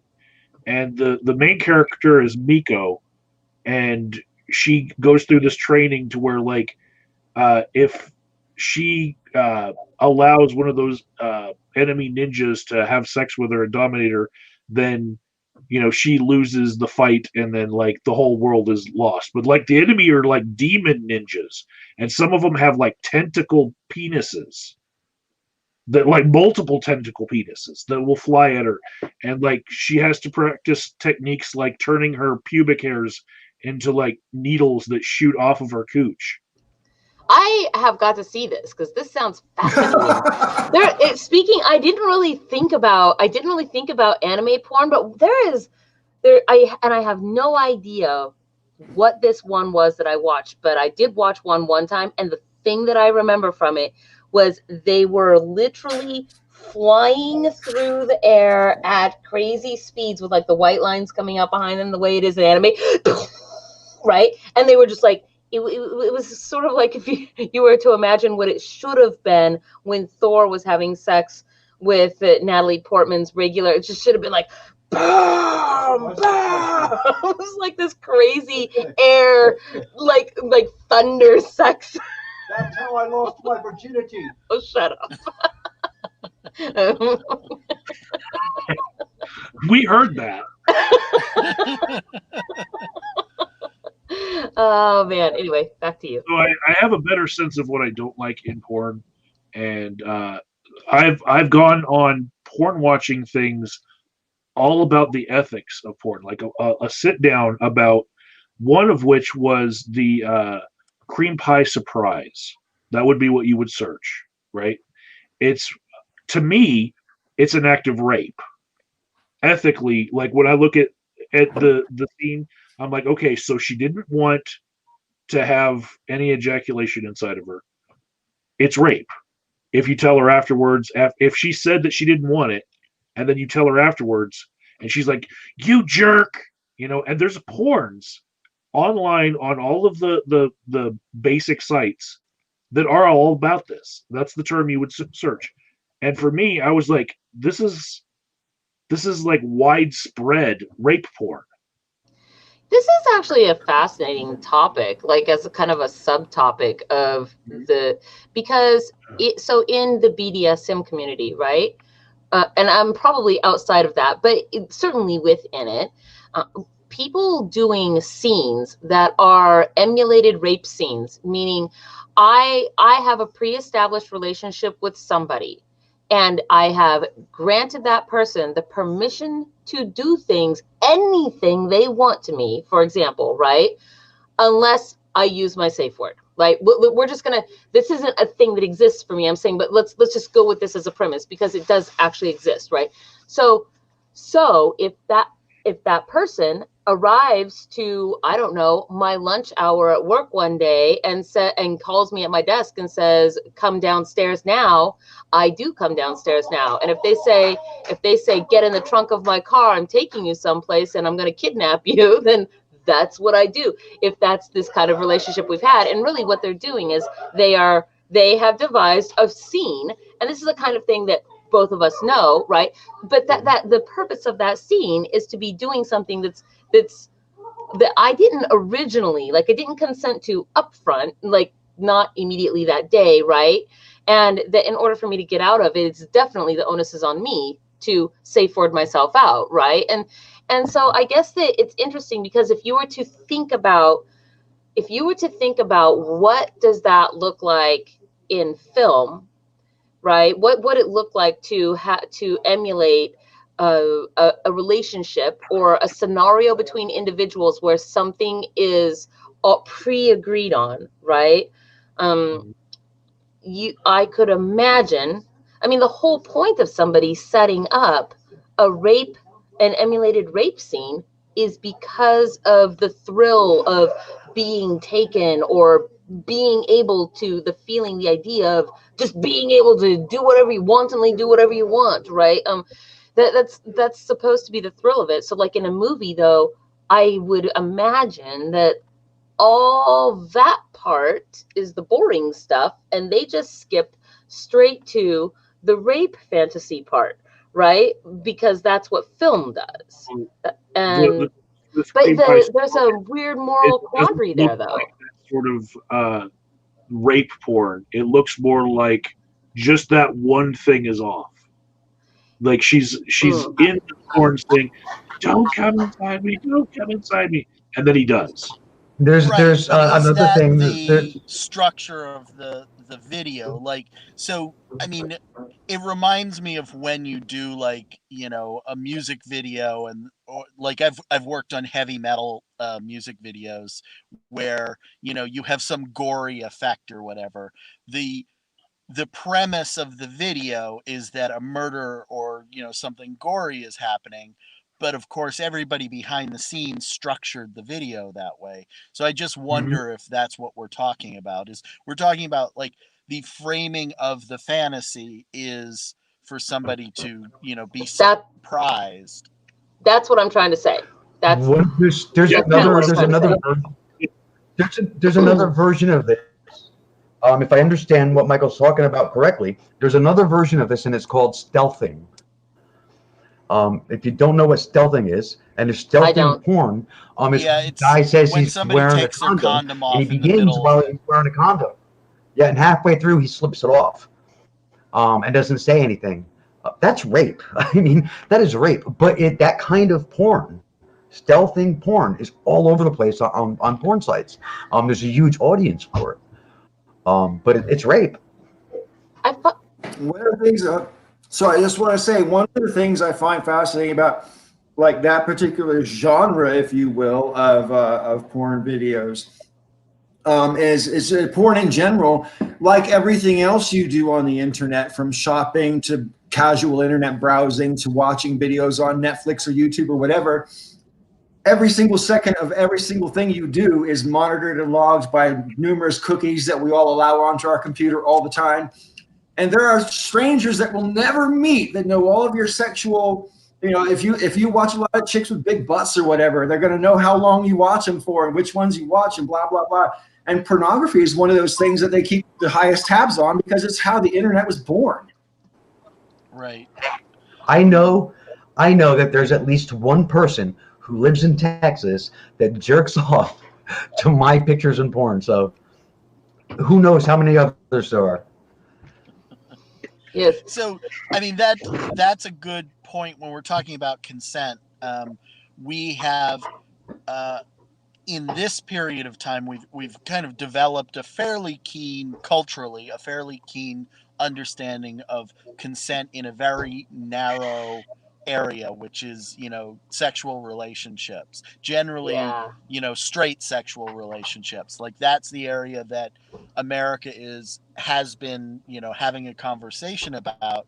But of course, there's millions of other areas of consent that we don't really talk about. We don't have formalized in this way. And what Paul is bringing up, like Jaron Lanier has a great book called Who Owns the Future that talks a lot about this, how the internet is this minefield where you have technically consented to lots of things by clicking various agree buttons or not reading a terms of service and hitting agree, but are you really consenting to all of the information that's actually being used? How much of your own life has been kind of stripped away from you for the purposes of advertising and making somebody else a lot of money? Your data is actually Mhm. worth quite a bit. The internet is expensive and it runs on data that is being taken from people more or less without their consent on most Or levels. compensation. They give it away Yeah. for free. They give it away for free that other people might make money off of it. So it's almost kind of an exploitation. Yeah, well, give it away for free sort of implies that it was understood, that it's informed consent, and it's not Right. really in most cases. There's a few people who will spend the time to read the Apple terms of service or something like that. I feel sorry. There's even people who've made whole comic books about the terms of service just to help others really read it. But the fact is, most people don't. The vast majority, even the people who say they always read the terms of service, will generally read one update terms of service, and then the next time they get a piece of software update, that is the next iteration, they're not going to read it again. And there's constant updates to our terms of service, and we have very little control over it if we want to participate in the digital world at all. It's not even that. It's even comprehension. Even for the vast majority of people, even if they read the terms of service, they might understand them in plain English, but they do not understand them in terms of legalese, which involves just like word after word that seems like plain English, but is actually a term of art. And therefore, embedded in that word are a bunch of other ideas that you only really know about if this is what you work in. So people will read things, they misinterpret them all the time. They think that there's stuff that they're coming for, they're spying on me. Like right now, they're looking through my camera at what I'm doing. Like crazy stuff. Let's be real. Let's be real. Nobody reads them. Nobody. I mean, I tried once, and then, but I don't really read them because why take the time to do that when I know that one, it doesn't matter that company made a product and this is what they have as their terms of service. If I want to use it, it doesn't matter if I object. If I want to use it, I must agree. Period. I can't, there's no argument for me there. So it's sort of irrelevant in that way. But then also I know that even as somebody with a decent handle on that kind of reading, I still am not a lawyer with experience to know that stuff. Did Kazoom arrive here specifically to be commenting on this? No. I was about to say earlier, hang on, Rob. I was about to say earlier how I regret that Kazoom hasn't been here for our pornography discussion. And Kazoom, you're here. Well, what are your pornographic terms of art? I mean, please tell us about the painful thing or whatever, Talk about porn. Yeah, talk about sex. What do you like in a porn, Kazoom? Welcome to the show. Well, I most of it has in the past. It's been sort of a fetishy sort of thing. So Fetishes are good. Yeah, we've all. Let me pull it out of you. A little bit more. Let's go. yeah, it's just I've mainly liked heavy set bearded guys. So You like bears. and then a sort of a natural musk sort of a fetish as well. So You like Michael Sweaty. what? Michael Sweaty, basically, or Jack Sweaty. Well, yeah, but No pressure. I always joke about this that as a heavy set bearded guy, the only people who find me really attractive are like gay men who have a particular fetish. But it is true, like we heavy set bearded guys do tend to have relatively low self-esteem around our body types. So it's kind of refreshing to be attractive to somebody. Oh, that seems like such a terrible thing to say. Oh, I don't feel like that. The last thing I wanted to add to the discussion that pertains to my porn interests is that I absolutely do not like this trope in porn called the money shot, where a girl ends up wearing a whole mask of ejaculate and then making it look like she really loves it. She's like really into it. Wait, I'm like, what is that? That never happens in real life. Okay. Yeah. You made the bukkake joke in the beginning of the stream. Okay, I have a question. You made the baby shower joke. Yeah, I have a question. Money shot, and this question is for you, Dev, because you're the one who's worked in porn, and so in my real life, I have literally never seen a money shot the way that they appear in porn. Okay, it does not go on and on and on and on, and it's certainly like okay, one time when this dude was 19 and still a virgin, okay, and I decided I was going to give him a BJ, and I did, and he shot over my head and like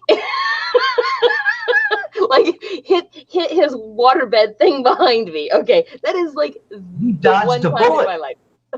Yeah, I kind of did. I was actually aiming. He slept without sheets on his waterbed, and I had taken a Sharpie and I had drawn a target at the corner of the water, like a literal target, like bow and arrow, and I was aiming for this. I almost hate to do this, Sister Danger, but I can't resist because I think it will be funny. But I've noticed that since you've been talking about all this stuff, Republicus has stopped typing. I think his hands are busy.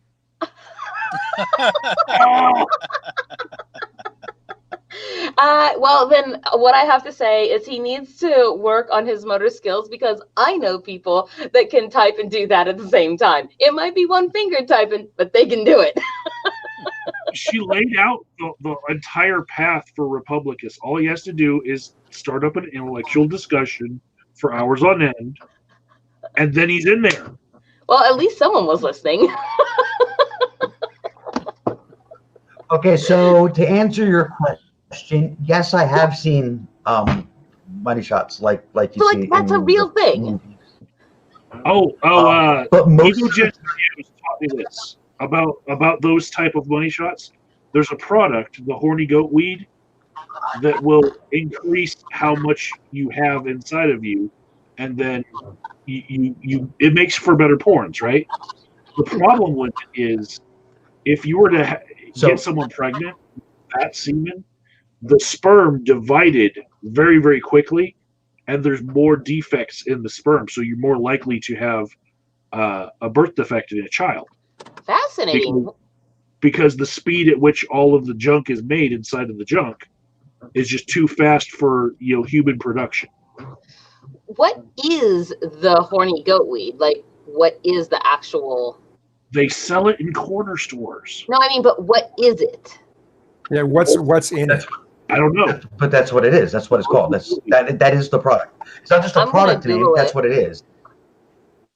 It's like like parsley or sage and horny goat weed. I mean, it's Oh, okay. Also, there's also tricks they use because, like I said, I've only seen those kinds of money shots a couple of times. There are also tricks that they use where they have a little tiny hose that's kind of hidden, so you can't see it depending on where the camera is angled at.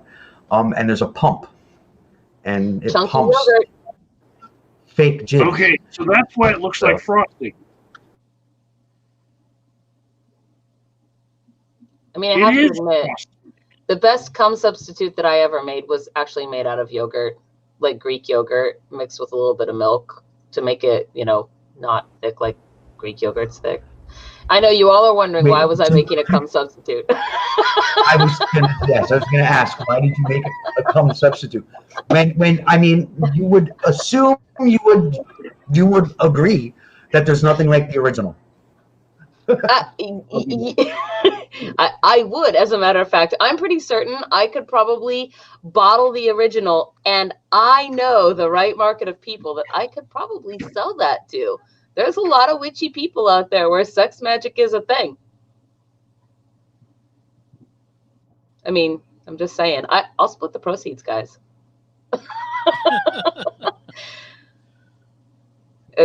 Everybody's quiet suddenly, like,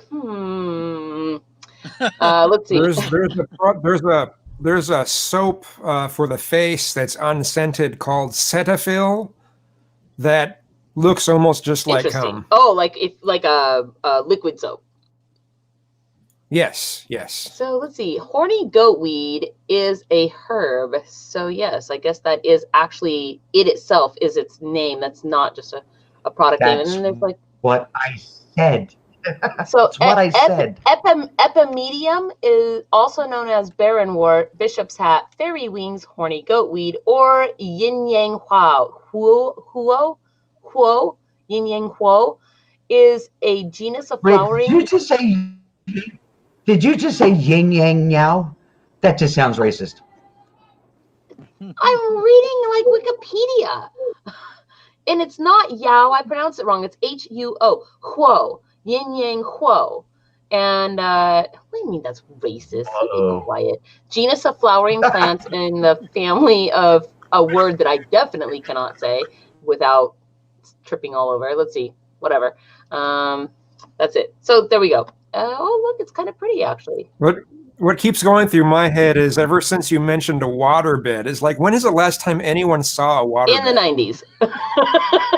1989. That's the last time I saw one. My roommate used to have one in the last house I lived in California. And I have a funny story about that because him and his girlfriend used to rip the blankets and the sheets off and then cover the rubber part with baby oil and then just jump on. Sliding away. Something out of the chat. Something for all the gentlemen. Pineapple. Eat pineapple. That's supposed to make it taste good. I mean, but you have to eat Pineapple, pineapple for yeah, days exactly. in advance because it has to have Pineapple makes it not taste good. Yes. Aren't there certain things that are supposed to make it taste bitter too? asparagus. I do know that if you drink enough beer, it actually can taste like beer. I have had that happen. I'm not joking. Stream, huh? I can call it a stream when we're talking. A stream of cum. Okay. This is a crazy conversation, you guys. What the hell is happening right now? No, but seriously, guys, do your partner a favor and eat pineapple. I mean, that's legit. But I feel like though, I feel It's like got to be a regular part of your diet. It's not like it's not like you eat pineapple right before. That's not going to work. It's got to be like part of your diet. You have to, you know. I mean, nothing makes it not good, taste like cum, though. Like, it can either just taste more like cum or less like cum, but it still tastes like cum. And so, you know. But there's some spunk that's pretty funky, though. I mean, It's an acquired taste. I've never heard of anything that makes it taste better, but I certainly know about things that make it taste worse because I've been told. Oh, really? Like what? I used to like drinking hard cider, and if I drank hard cider, my girlfriend back in those days would not. No.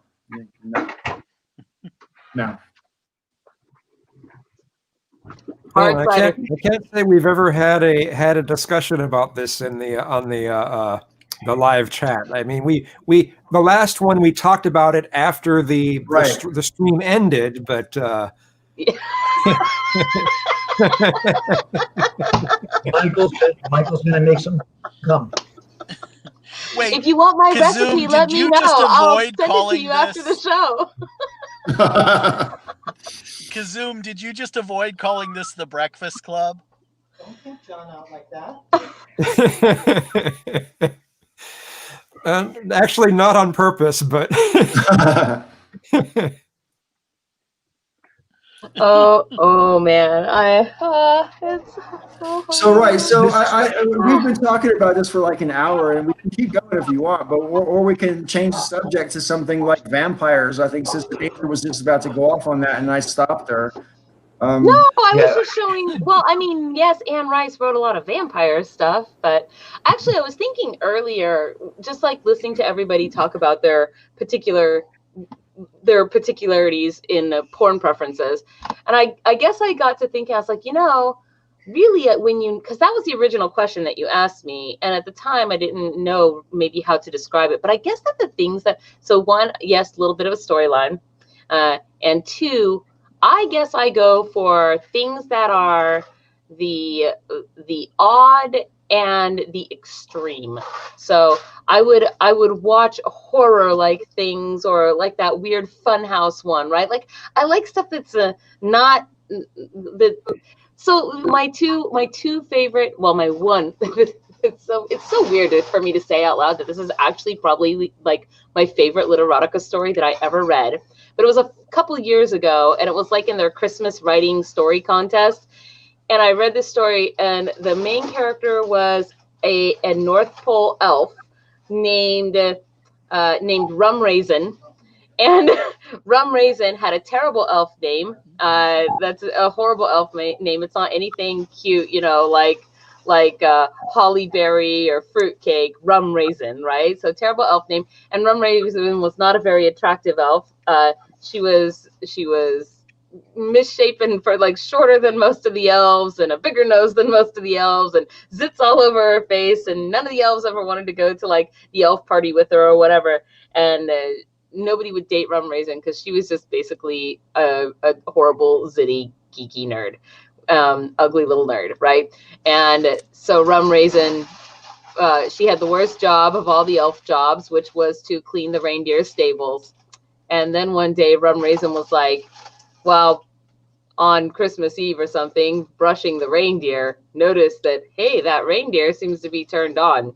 And since none of the other elves would have sex with Rum Raisin had sex with the reindeer. And I was like, this story is crazy. Like, this is not where I thought it was going to go. But I can't look away like a horrible train wreck. Like, I was like, no, this isn't happening. And I had to read the whole thing. And I was like, this story was good because I was horrified by the premise. yet could not stop reading the story. That is a good damn I story. walked away. You're talking about vampires. I come back and you're talking about North Pole reindeer elf. porn. Yeah, you know, I. God, suddenly I'm thinking of what was that movie where the woman had sex with this fish creature? What's The Shape of Water or something like that? Shape of Water. Yeah. I have no idea. Yeah, so it's a My Guillermo brother del told me to Toro watch that. movie. He told me it was really, really, really good, but It's I haven't watched it yet. fantastic. Yeah, so I'm a huge fan of Guillermo del Toro, of course. It's totally in my wheelhouse. Monsters, kaiju, giant robots. Like, he just loves all the same things I love. You know, classic horror tropes, 1940s and 30s, you know, Universal Pictures monsters.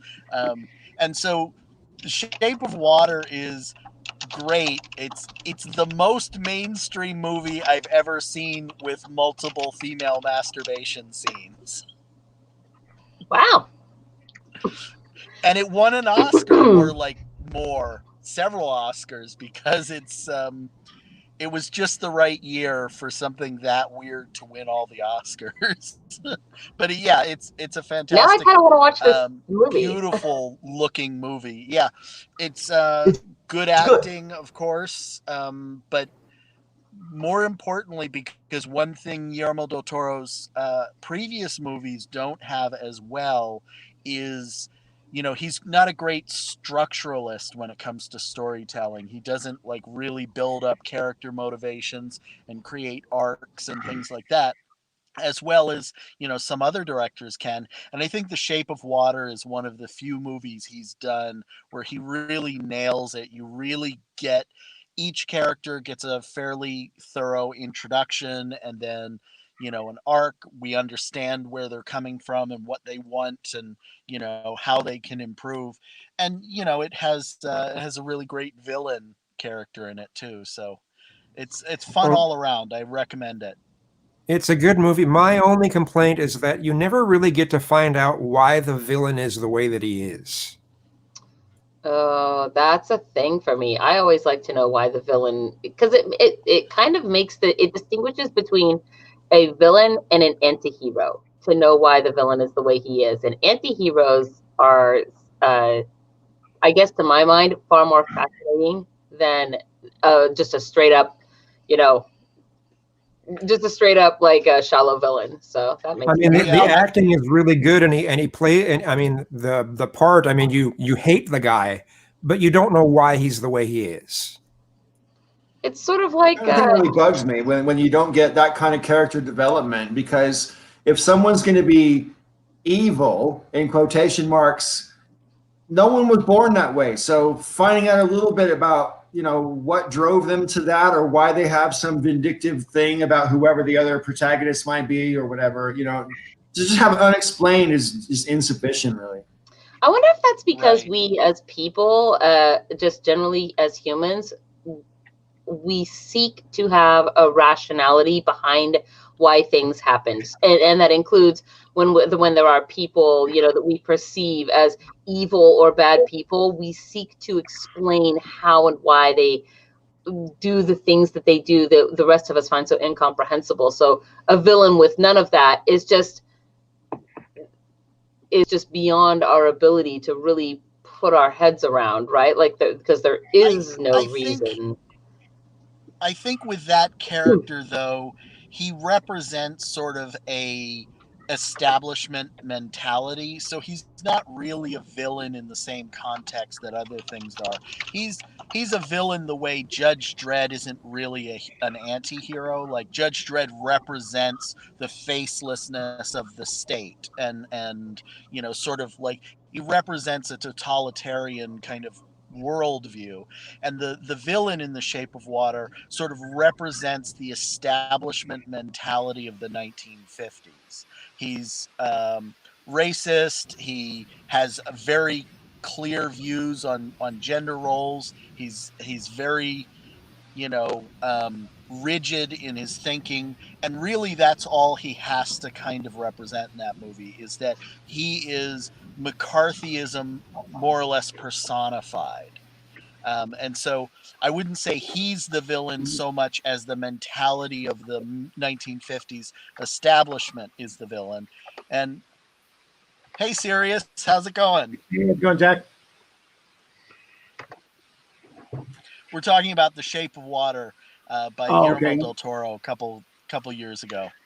I have not seen it.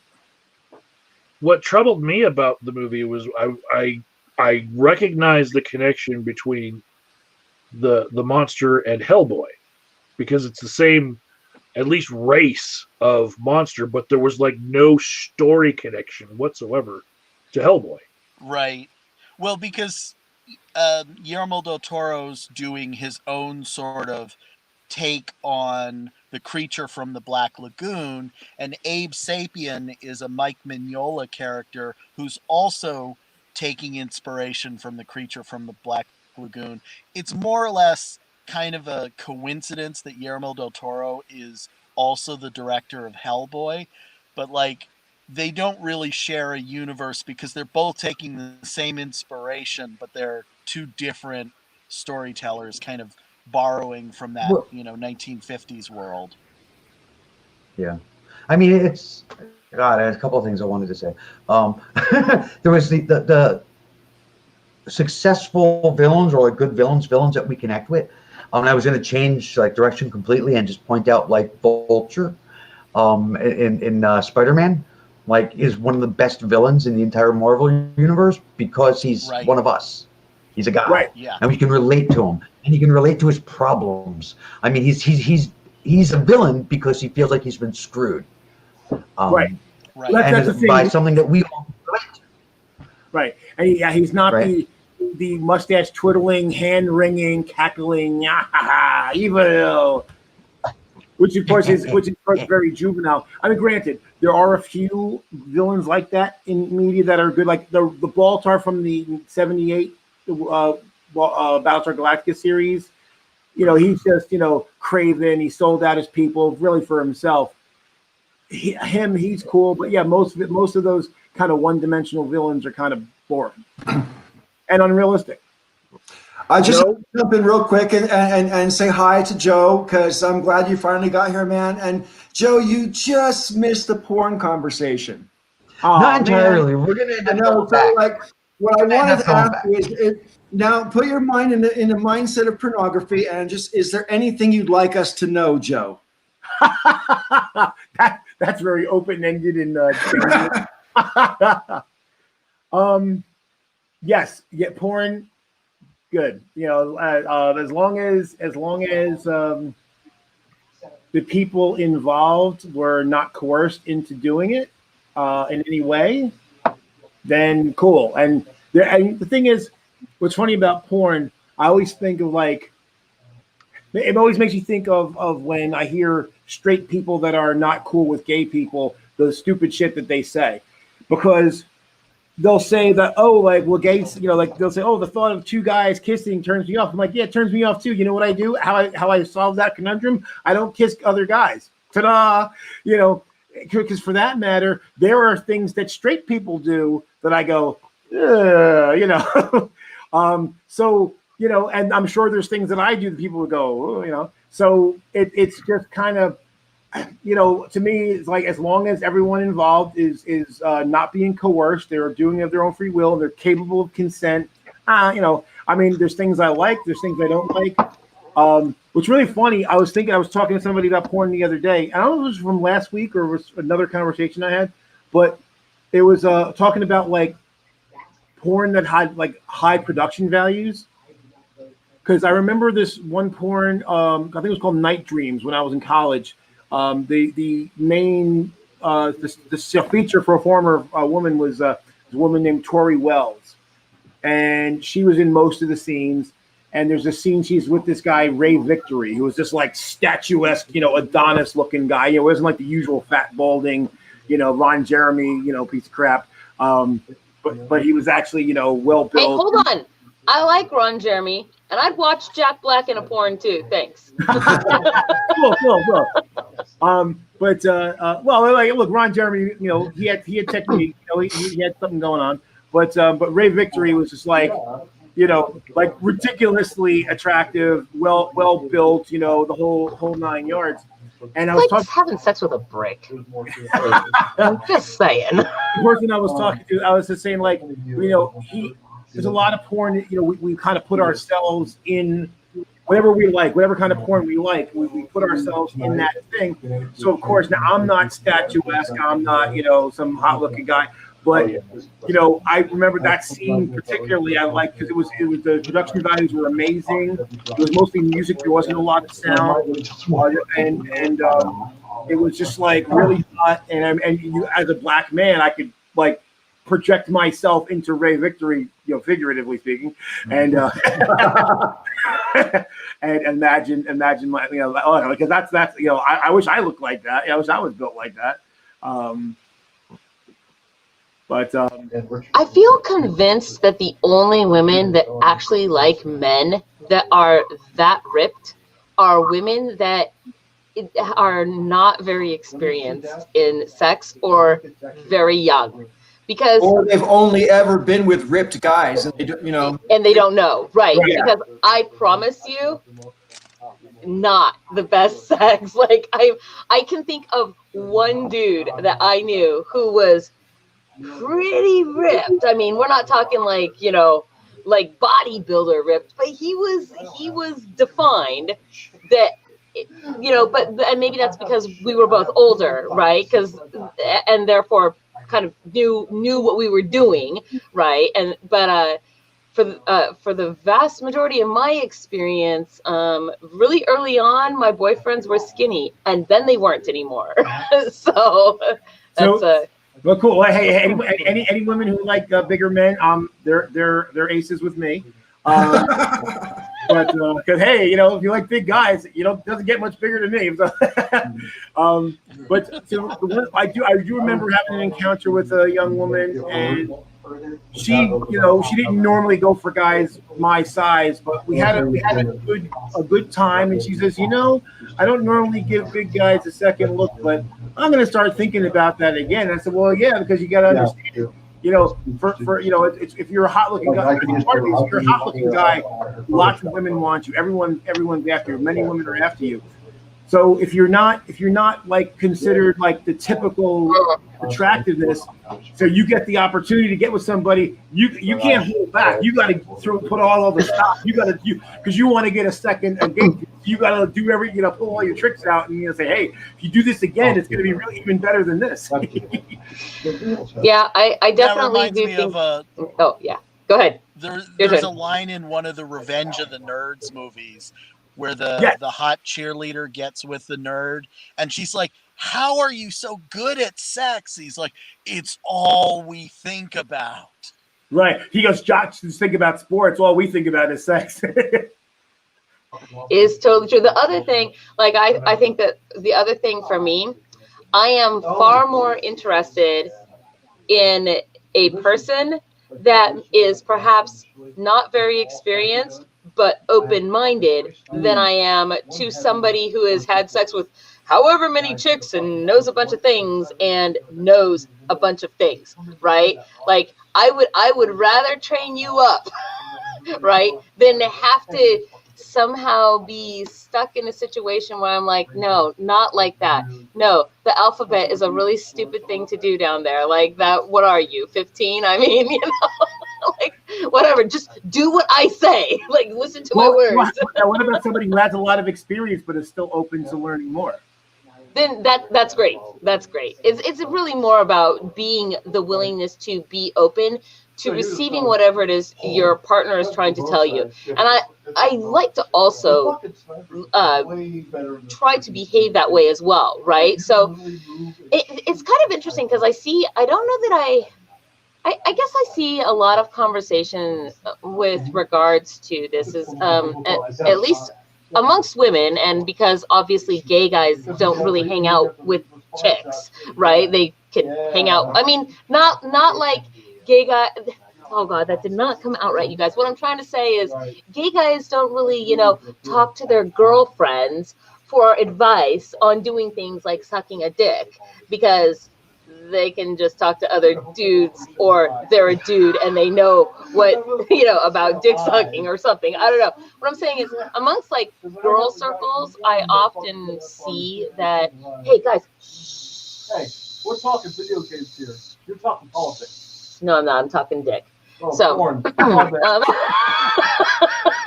That's more important. The flying peni. like, he wants you guys to believe right now that video games are more important than sex. That's what he wants you to No. believe. He's I fired. want you to understand you're talking about it is But more what if it's a video game about sex?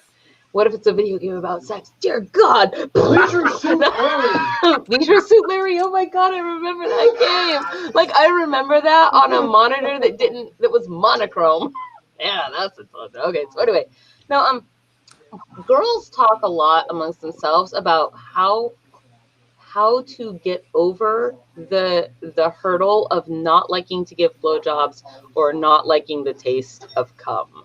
And I don't know if guys talk about that kind of thing a lot, or if that's yeah, right. Like the guys that would talk about that are probably gay or bi, right? And so I don't know. I guess that, like, there's things like that I hear women talk about or observe women talking about. And sometimes if I am close enough or good enough friends with a guy, they'll talk about similar things. Like they don't like X, Y, or Z, for example. And how do you get over that if your partner likes it? How do you, for example, weight is in fact a really good one. You know, I've known guys that are just like, I just can't be attracted to a big girl, you know? And how do you do that? And I guess that, like, my answer, because I've kind of tried to diversify, if you will, at least, you know, with my experiences, but I've always approached it in that I am not approaching sex in order to just have an orgasm. I'm approaching sex as an experience with another person, and in order to, like, and with whatever it is that person is bringing to the table as well, because that's part of them, right? And in order to do that, you must set aside any ideas of what you have preconceived in your head of, like, this is what I find is attractive and that's the end of it, right? You must set aside, if you decide you want to give something different a try, that has to be put by the wayside. And then you must think to yourself, you know, when you go into it, what about this do I actually like? And then let us focus on that, right? And when you do that, and then when you continue to think about those things outside of that sexual experience, you are training your brain to associate the pleasure, the various sexual pleasures, not with what your eyeballs see, if that makes any sense, right? It's no longer limited to just what your eyes intake.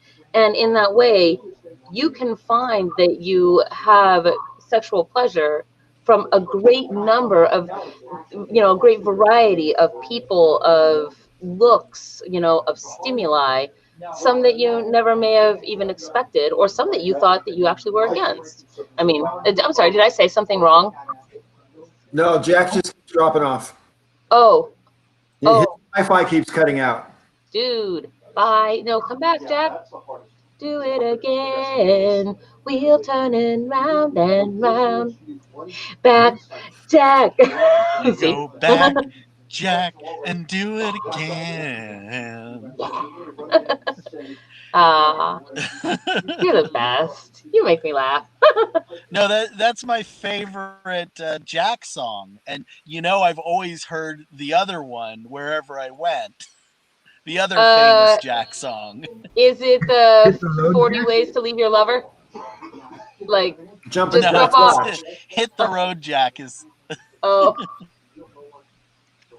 Because isn't that in the Paul Simon's? Is it 50 Ways to Leave Your Lover? 50 Ways. The drop off the key, Lee. Just no need to be coy, Roy. You know, isn't though Jack is one of the lyrics in there? I know it now. hate when you guys do this to me. I know I did it to myself. You gotta hop on the bus, Gus. You gotta No get need to discuss in. much. Just Don't need to be coy, Roy. yeah. Yeah. Just drop off the key, Lee, and set yourself free. I'm sure that there is a Jack in that Yeah, but you song. slip out the back, Jack. Yeah, That's slip what out the back, Jack. There you go. Yeah. I knew it was in there Need a new somewhere. plan, Stan. That's right. Okay. Thank you, because that lyric, I was gonna have to go look it up to purge my brain from trying to like solve that. Like, Okay, I want to move this conversation forward, upward, if you will, from mere pornography to actual sexual blunders. Okay, what's your worst sexual blunder? Go. one time I farted while getting head.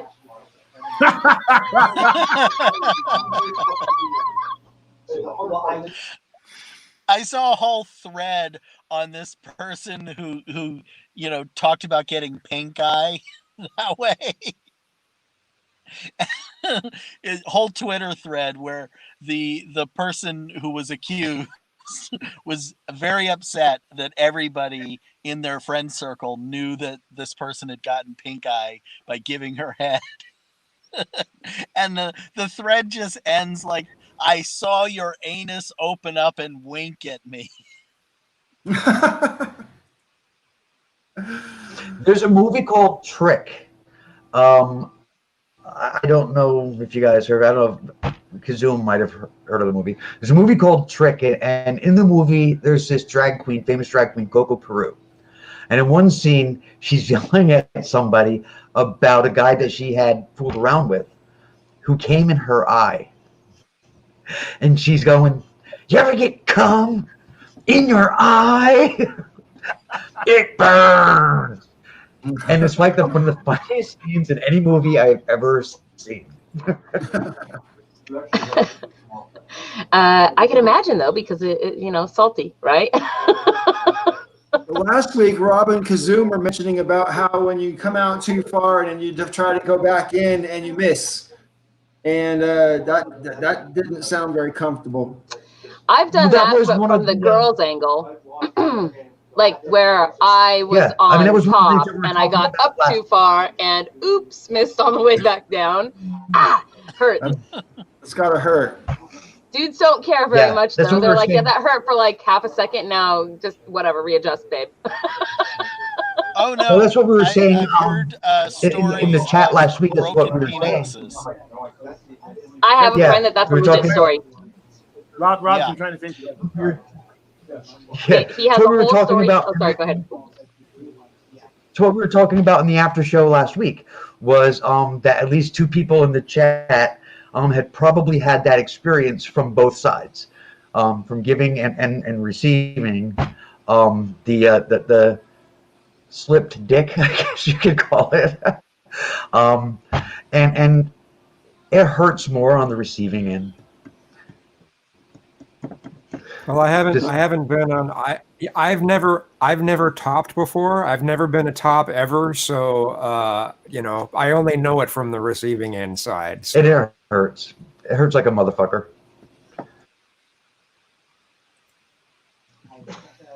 I do know There's somebody this, that broke their dick, like for real. I mean, his story basically goes like this. I was in the Navy and I was having sex with the hottest freaking chick, because that's what you do when you're in the military, is you just like go out and fight wars or whatever they tell you to do, and then you bang chicks in the meantime, right? Or at least you try.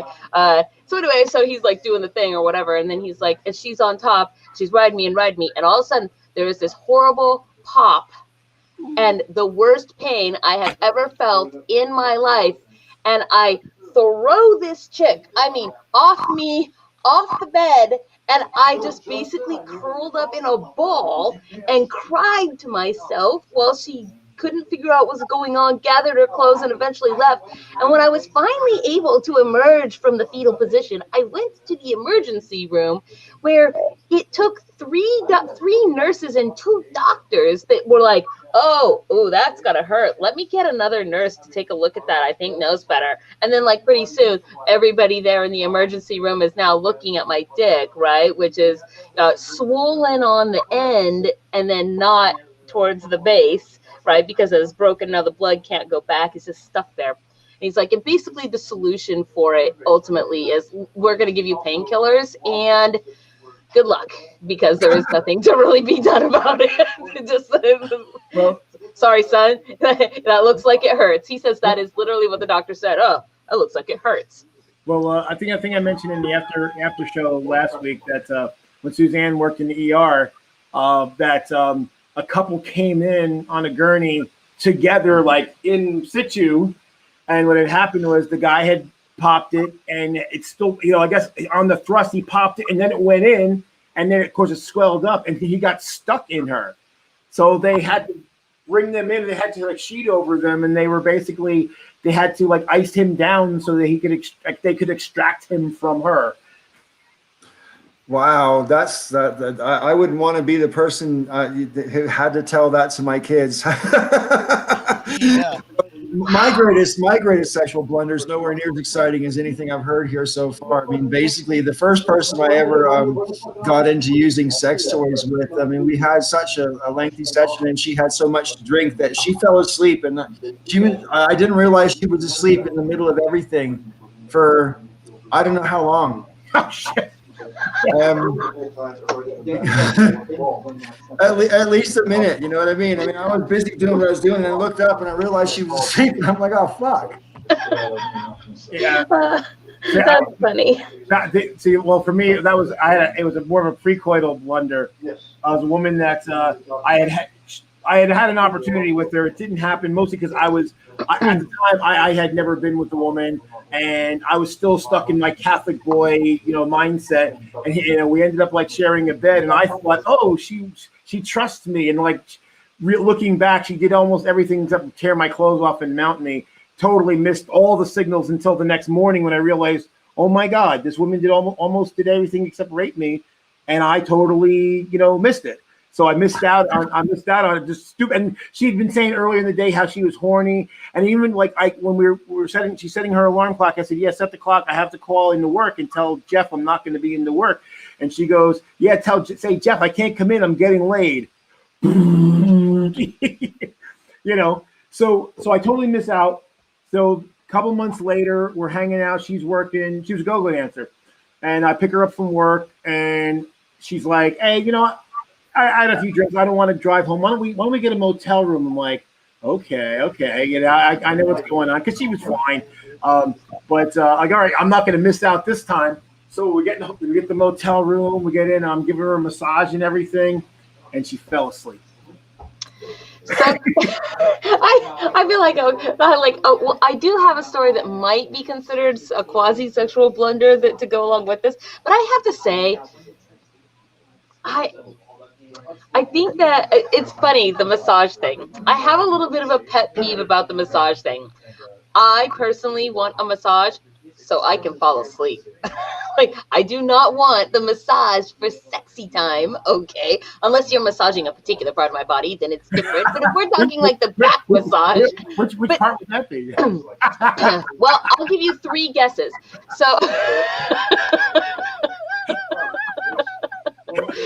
the thing is I didn't have sex till I was 20 years old, and in between the age of 18 and 20, though, I lived on my own out of my house and away from parents, and I literally lived in a party house with the people that had a very popular in-circle crowd. So we were having parties at our house every other weekend or every, just all the time, and crazy things were happening.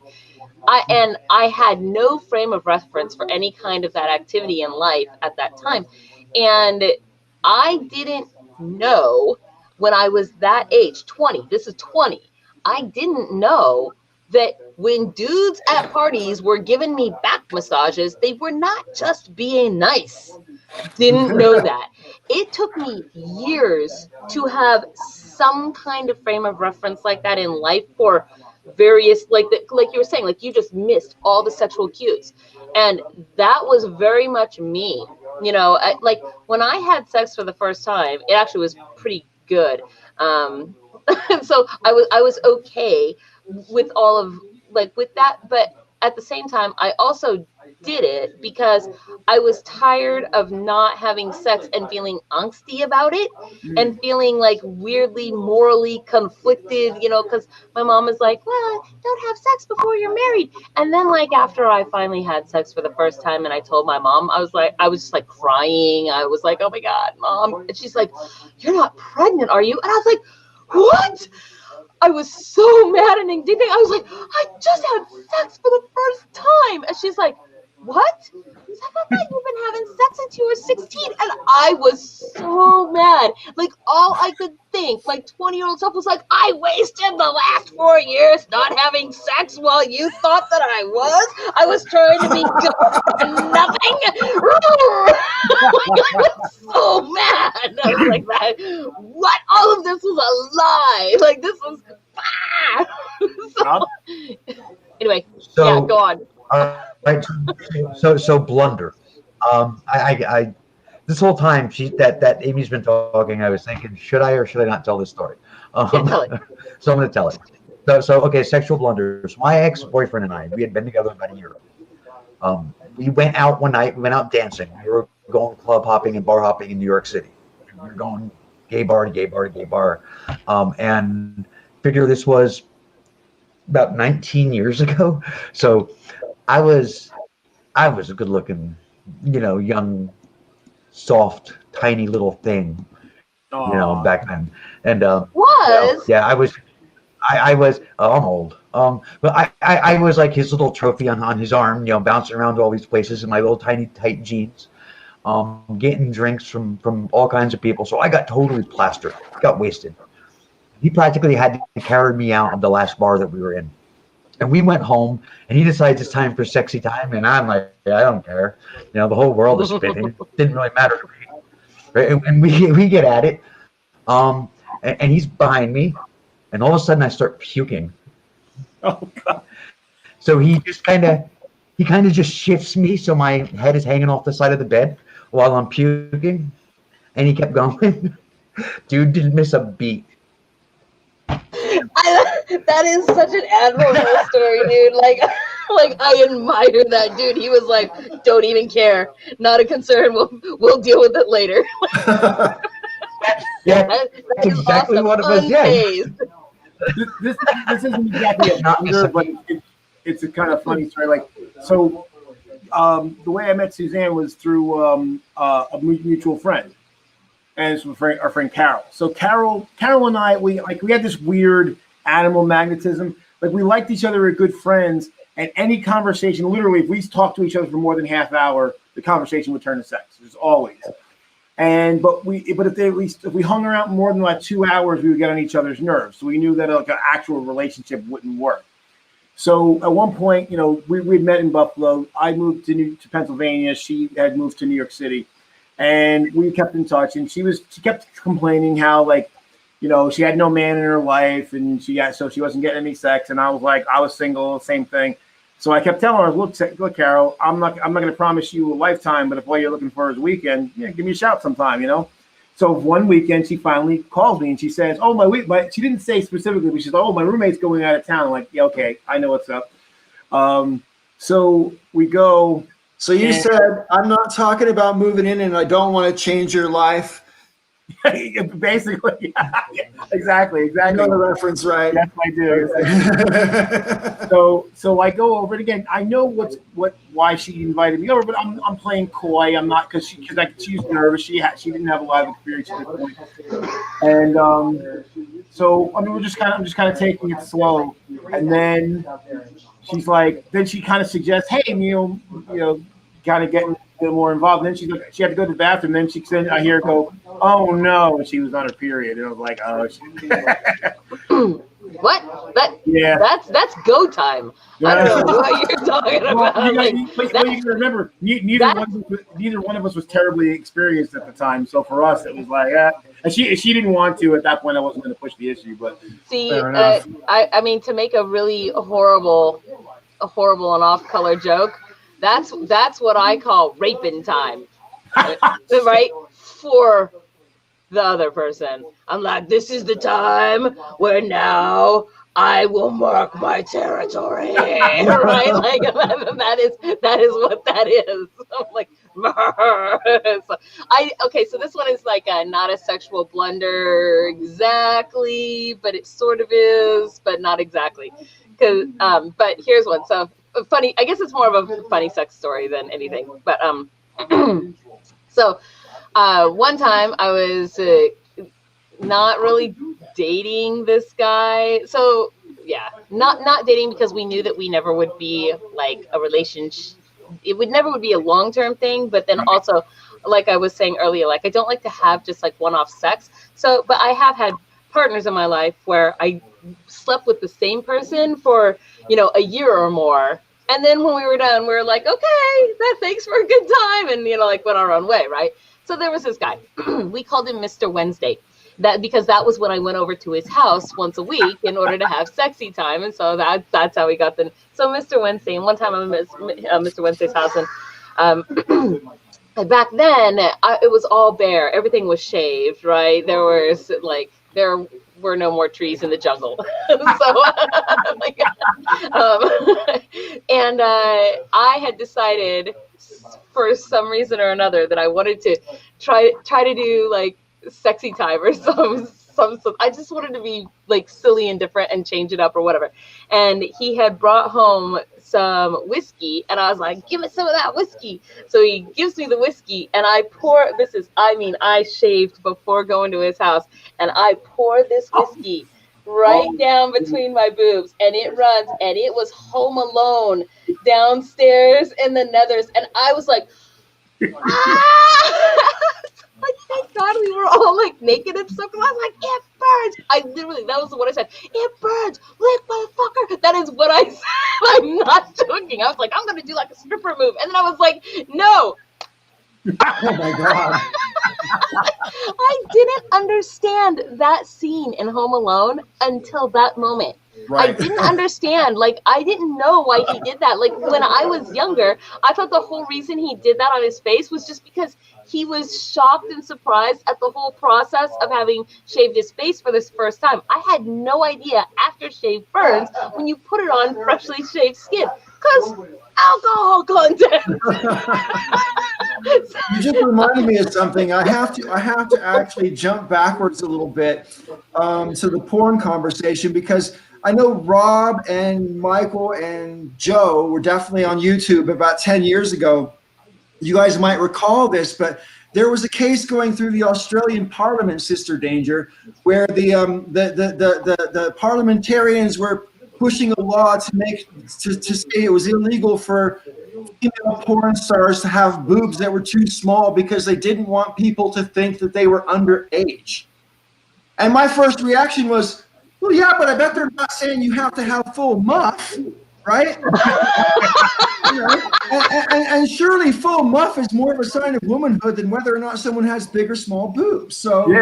If there's no grass in the field, do not play ball. In the fucking parliament. Oh no, Yeah, exactly. Oh man. And this is one for the guys. It's like, if you've ever been with somebody, and like, if obviously condoms come in different sizes. If the condom's a little too small, it can roll off. And if you ever like realized after the fact that it's rolled off, and you're like, oh shit. That's well, I've definitely had the moments where I have literally pulled the condom off in the process of doing the sexy time thing. So the condom plungers. Yeah, no, it's and that condom isn't on my D anymore. It has been a thing that I've experienced. So, especially trying to retrieve it, like, you uncomfortable. It's easier to have somebody else retrieve it than to do it yourself, though, because just like going to a gynecologist, like they actually can get in there, whereas you really can't. You like, yeah. So they by braille, sort of. Well, so in at least with my personal female anatomy, and this is one of the things that just makes women so hard, is that they're all just so different, right? I mean, with regards to all these things, but at least in my personal female anatomy, it takes an effort that I'm not familiar with, because it hasn't really happened. That's why I say that, to actually get something so far up inside my uterus that it would be a challenge to retrieve, if you know what I mean. Like, I've had the condoms come off before, but they're not like, where did it go? You know, I mean, you don't have to yodel up there and hope for an echo to find it, you know, retrieve it out or something. But I don't know if that's just because of how I'm shaped inside, or if that's actually more common to, I mean, it's not like I try shoving things inside of women on a frequent basis. So it does vary, because I've known women that were like very, like, it was a very short trip to their cervix, and others that was more. I think, though, that speaking of the word like uterus and cervix and whatever, though, one of my favorite things out there is, like, I love images that you see in health books of the uterus, because it really seriously is like a Lovecraftian elder god. It is that, and I'm like, that is what is inside me. That's really funny. I don't know. I'm just saying. I was a body piercer for 14 years, and I've pierced hundreds of women down below, and I can personally attest to the fact that there's a greater variation, aesthetically at least, than I ever would have imagined otherwise. So if the same is true internally, then I can't even imagine. You know? Did I ever show you guys my big book of vaginas? It's a big coloring book. It's awesome. It's a big coloring book of vaginas, and it literally, it's awesome. It's like all these different. Seen it, yeah. Not whoa! If that vagina pops at you, that's literally like my favorite subject. Yeah, no, it's often in anarcho bookstores. The big book of vaginas will be prominently somewhere in the anarcho bookstore. Yep, I've got that. When your friend sent it to me, they knew me well. When my ex-wife was giving birth to our first child, the nurse said to her, "Oh, that's strange." And she's like, "What?" She goes, "You have an extra set of ridges." So what? She goes, "Yeah." She goes, "Hang on a second." She called another nurse in, and the nurse said, "Oh God, oh that's odd." And they called another nurse in, and there they are. They're all just like checking out her vagina, talking about her extra. Midwives would see more snatch than anybody. What did they mean by ridges? I don't know, but she's lying there going, "The fuck is going on?"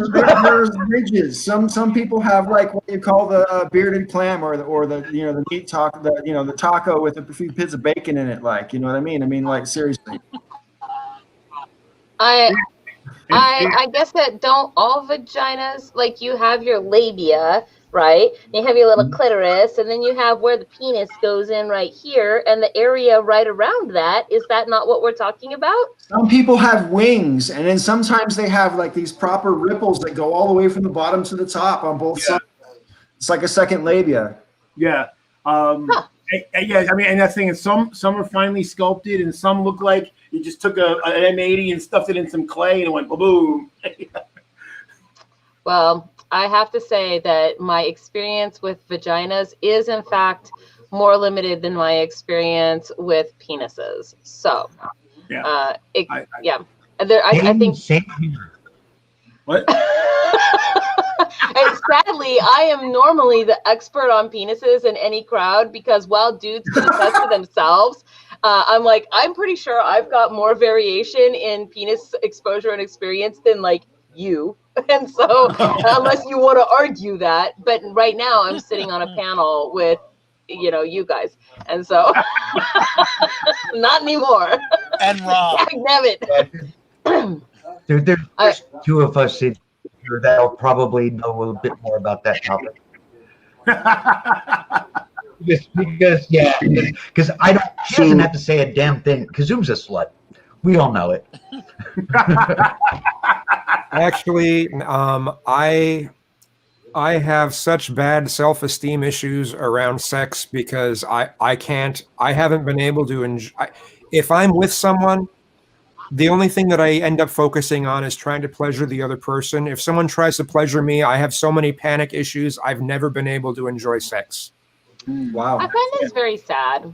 That is very sad because you're a very sensitive person, and you know, I could definitely see like if you had somebody who could kind of help you work through those issues, because like you're a really sensitive type, and it's you deserve to enjoy sex. Isn't there kind of a meme out there that it puts it in a heterosexual, but I don't think it really matters. Gender doesn't really matter in the meme, but the meme talks about how just if you're somebody who has had abusive experiences in your life, that you tend to react to anybody trying to be nice to you in that kind of panicky way, that you suddenly don't trust them anymore. You don't understand like what is happening here. Why are they doing this?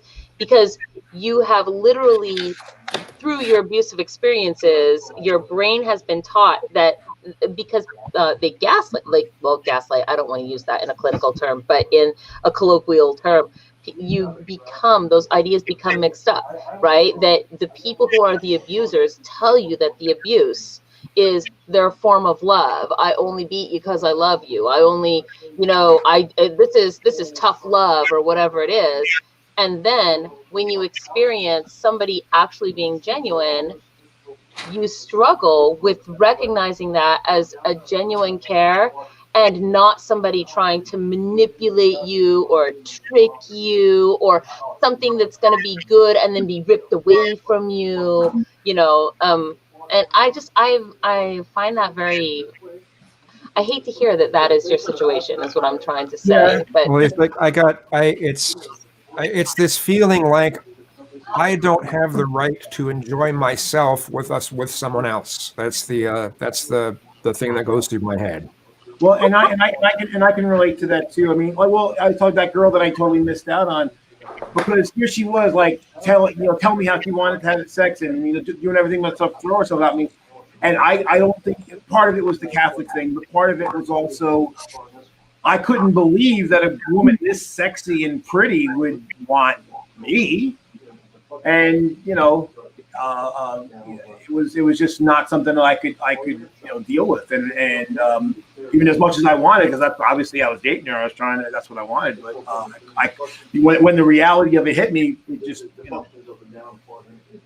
I think with mine, I think most of it is related to religion, religious teachings, and it's why I can become so enraged about the subject of religion. And I think I've had a lot of self-restraint in not just constantly preaching against religion, So I don't know this about you, actually. So you were raised religious. What was that? What denomination, or like what? I moved around to several different churches. One was Baptist, one was just regular Christian. So it was pretty assorted, and I have some murky memories of a Baptist church where I have these strange, I don't know, my mind blanked out some things, so I can't fully remember it, but I think I was molested at a church by someone for over a year. Oh wow! I am sorry for that experience, if that is the case, and if it isn't the factual case, I'm sorry for whatever experience has made you feel like it's even the imagined case, like, because neither of those is a good experience to have gone through, right? Like, even the uncertainty is probably worse than knowing. How can you tackle uncertainty? I think it's important to remember, though, like even being the pleaser, being the giver can be pretty hot too. So hot. It can be really. I mean, you have to learn. You have to learn to value yourself and love yourself, and then you can get pleasure through giving pleasure. I mean, it's. I've had that kind of pleasure with people. I have enjoyed pleasuring other people, but I just never felt like I had the right to have the other person pleasure me. So And that doesn't, for you, that doesn't really come down to just sexual stuff, does it? Because you've got like, you had a whole period in your life where you were like extremely shy, for example. And I'm sure that must tie into this in some way, no? yeah, that goes into it too. Yeah. Yeah, I've definitely been shy, but I've also had panic issues my whole life too. So, Right. And when we talked about before, I mean, with some of the emotional things, like for me, it's definitely you know how you can know that you're cared for, you can know that you're loved, and never emotionally connected.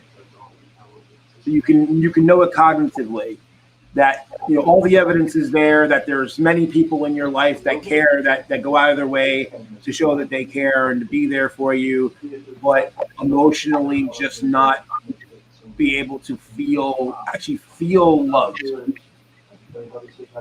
And that's kind of hard.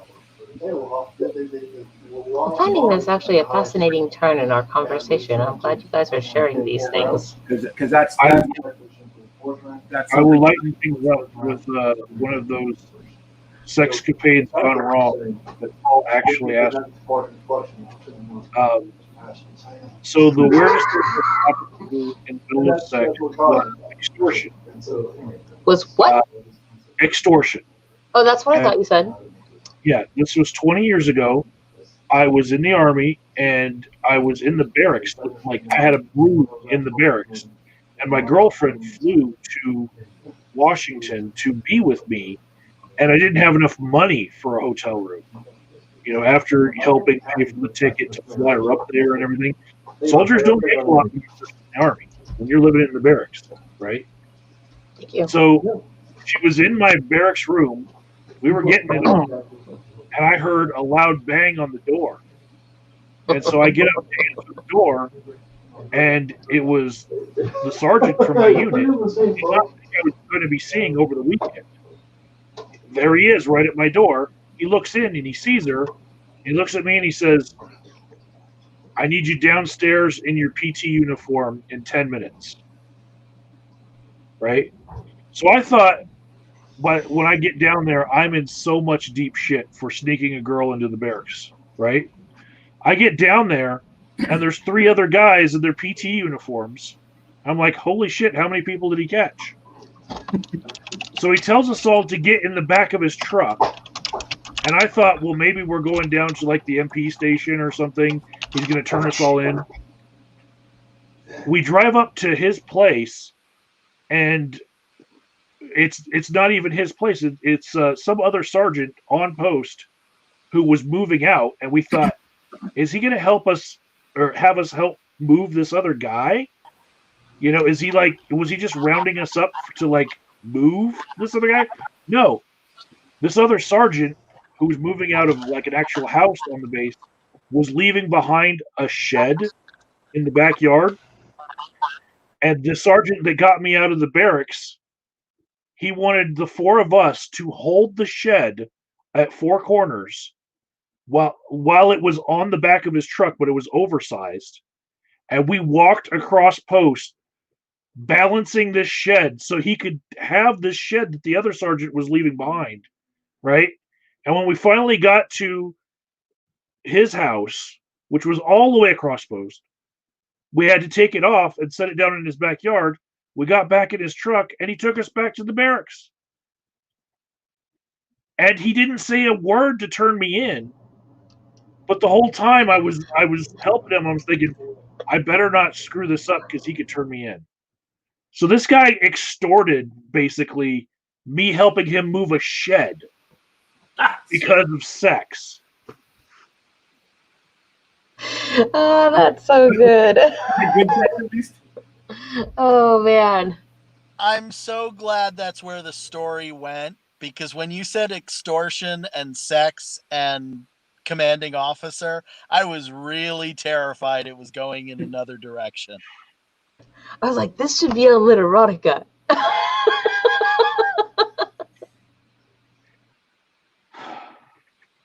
I mean, yeah. So Joe and Kazoom, since you guys missed all the political stuff, is there anything you wanted to talk about, or can we just keep talking about sex? Well, I definitely want to keep talking about sex. The only thing I have to say politically real fast is just that, you know, 49 days, and I can't wait for him to be gone. And I know he's trying to actually pull off a coup. He's trying to stack the Pentagon. It's not going to work, but he's trying. And Rob was in this conversation earlier today. I am completely full up of the both sides are the same thing, or both sides have problems. And again, it's true, both sides have problems, but when people present it as that they're morally equivalent, No, they are not. They are not. And I have zero fucking tolerance for that anymore. I'm not going to this person was saying that this is what gets me. So he's trying to say, well, that both sides are divisive because somebody said Trump was divisive, and his example of the left being divisive was Bernie Sanders pointing out that Trump trying to stack the Pentagon is the type of move that dictators do or would-be dictators do, which is true. And I say this as I'm nowhere near the Bernie fan that you all are, but he's right on fucking target.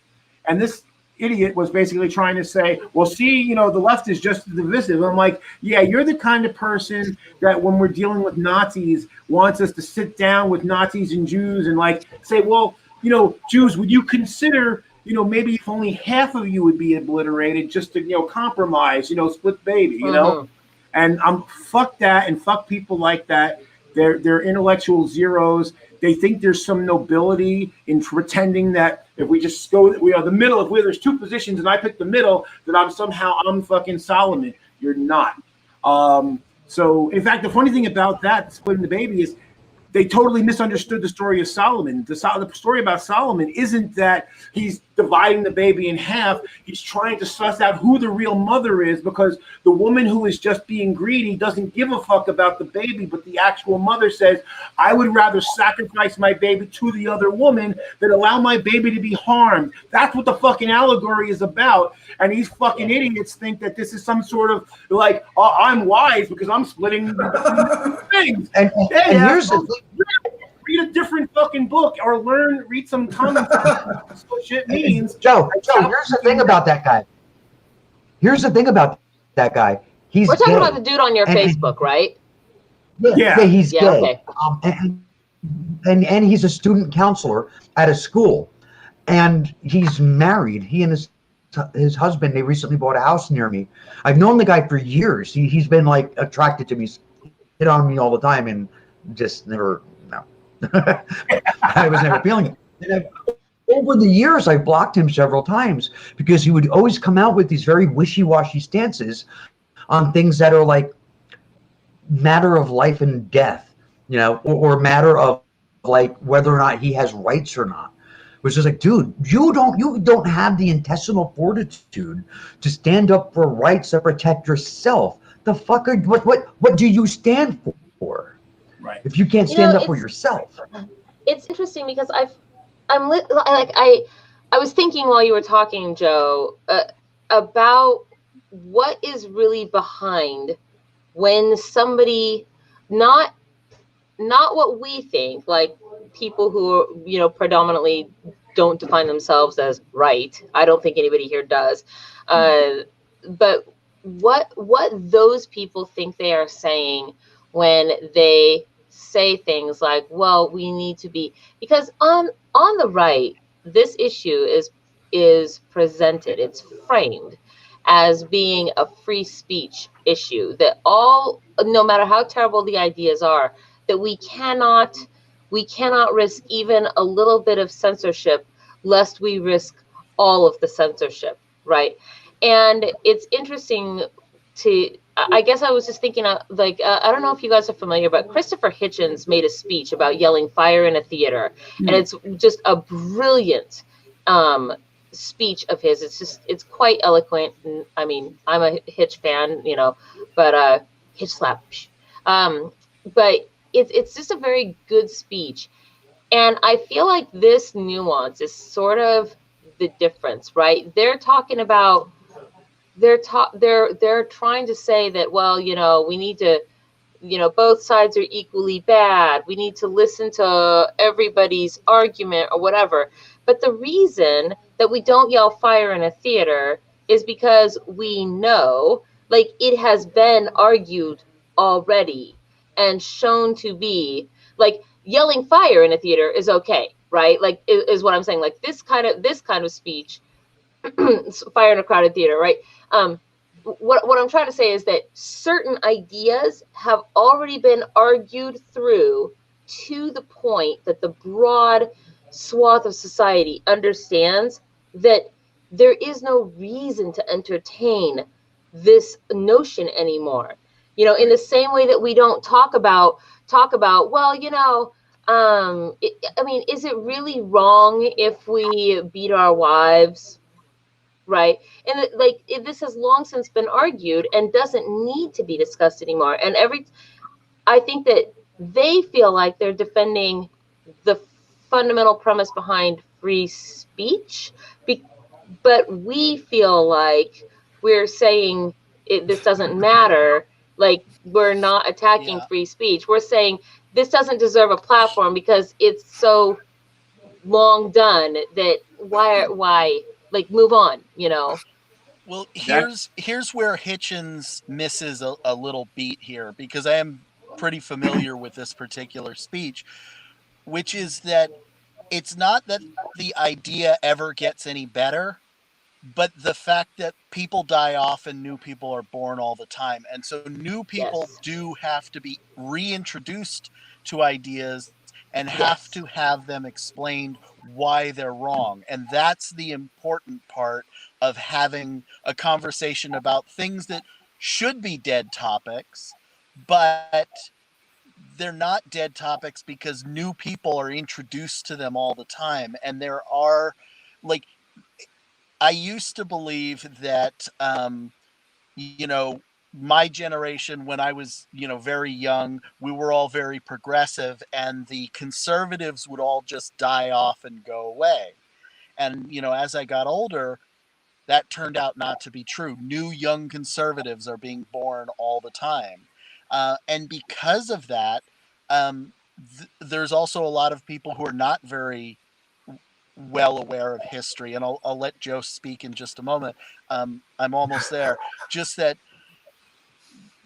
those new people who, didn't have parents who went through World War II, didn't have much education on the Holocaust, all these other things, they take on ideas that similarly to Germans in the 1930s may have sounded reasonable or they had no history yet to understand why they were so wrong.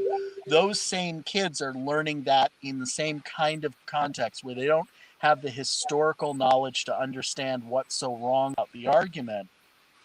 And so the argument does have to continually be had in public so that people can then refute the argument in ways that, yes, are tiring and exhausting, because these arguments have had to be made many, many times before, but they have to because there's always going to be new people.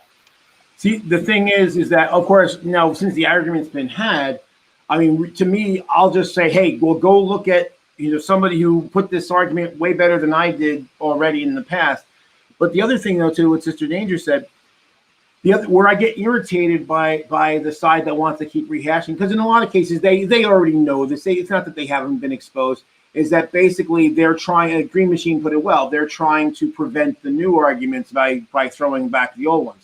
But it goes even further, though, because see, where I get pissed off is that they present this idea that, well, we're censoring them by telling them that their argument is wrong. Of course, that's not how censorship works. That's the irony, because they've already said whatever they're going to say. No one stopped them. No one put them in jail. No one cut their hands off or cut their head off or dropped them off a building. They put their idea out there, however shitty it is, and the rest of us told them, hey, your idea is really shitty, which, of course, is also free speech. That's how free speech works. I call free speech, it's a multi-lane highway. You have the right to say what you say. I have the right to comment on what you say. You can comment back on my comment or yours, and everybody else can comment on what we've all said.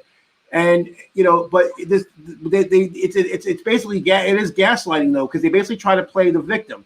You're criticizing my speech, and that's somehow censorship, because that goes back to this idea that, well, all ideas are equally valid. We have to listen to all ideas, and of course, that's a load of horseshit.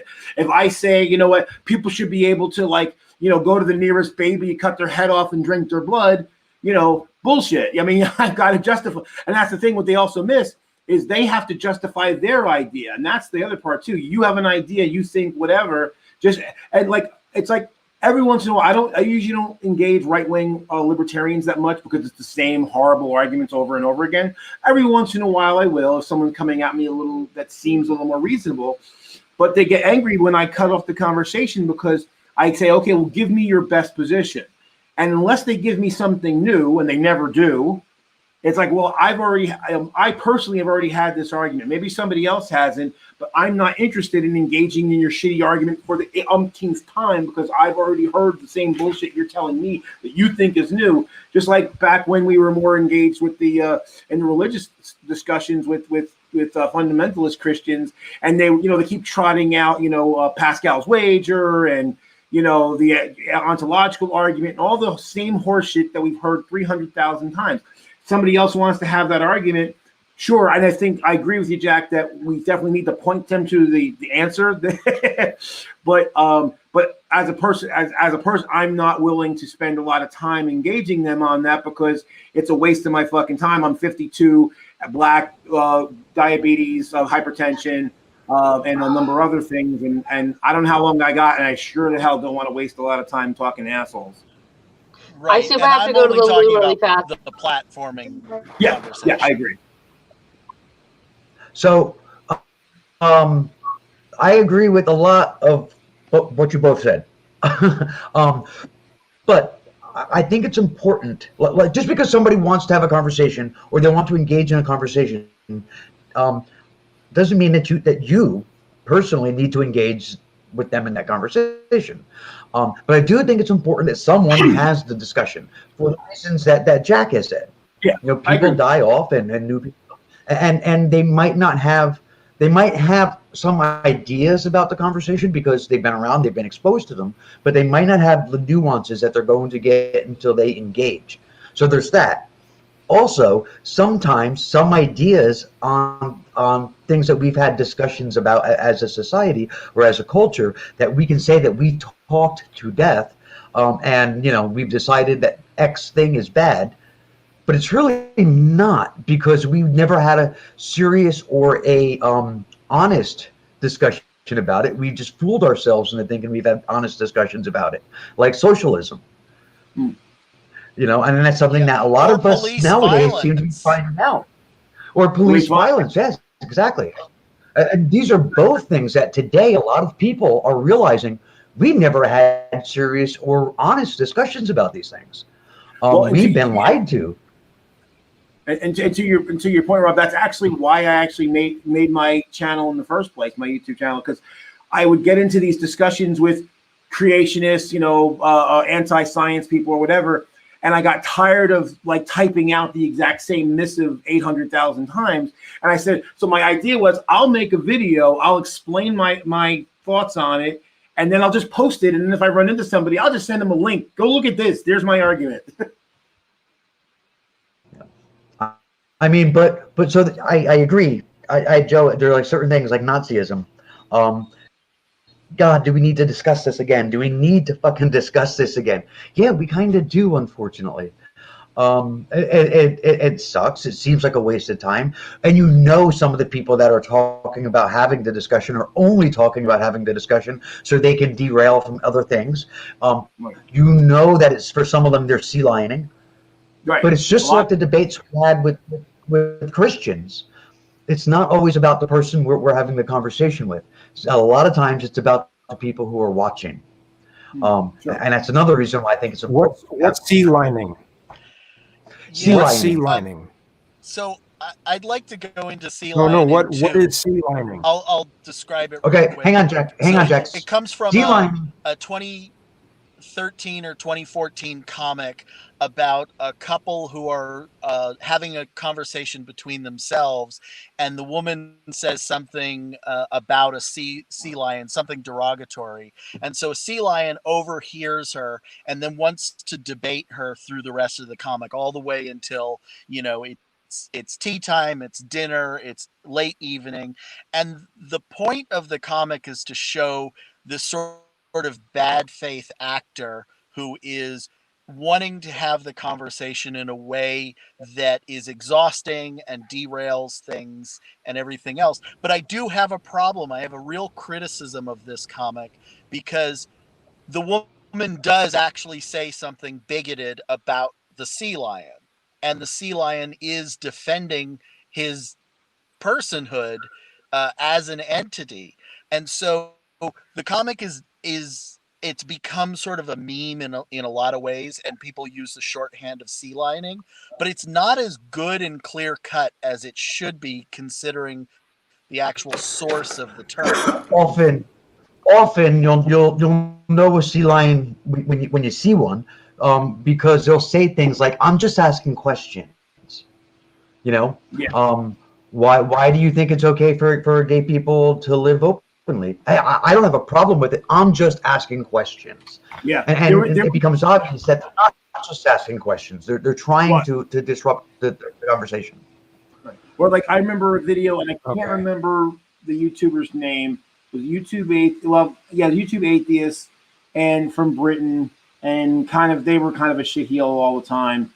And anyway, so they did a video about trans people, and what they did was, you can say I don't know about something in two ways. You can say I don't know about trans people, meaning I don't understand the whole mechanism, how it works, or how they identify, and what that means.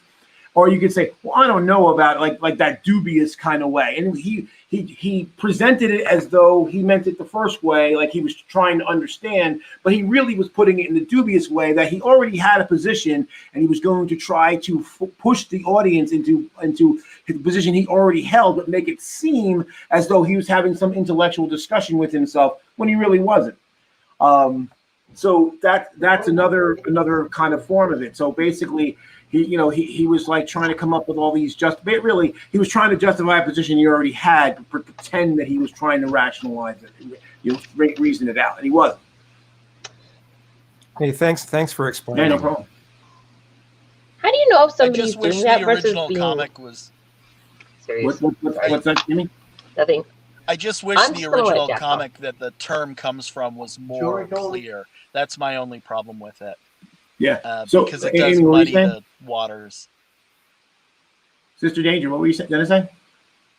How do I know what? More full? Well,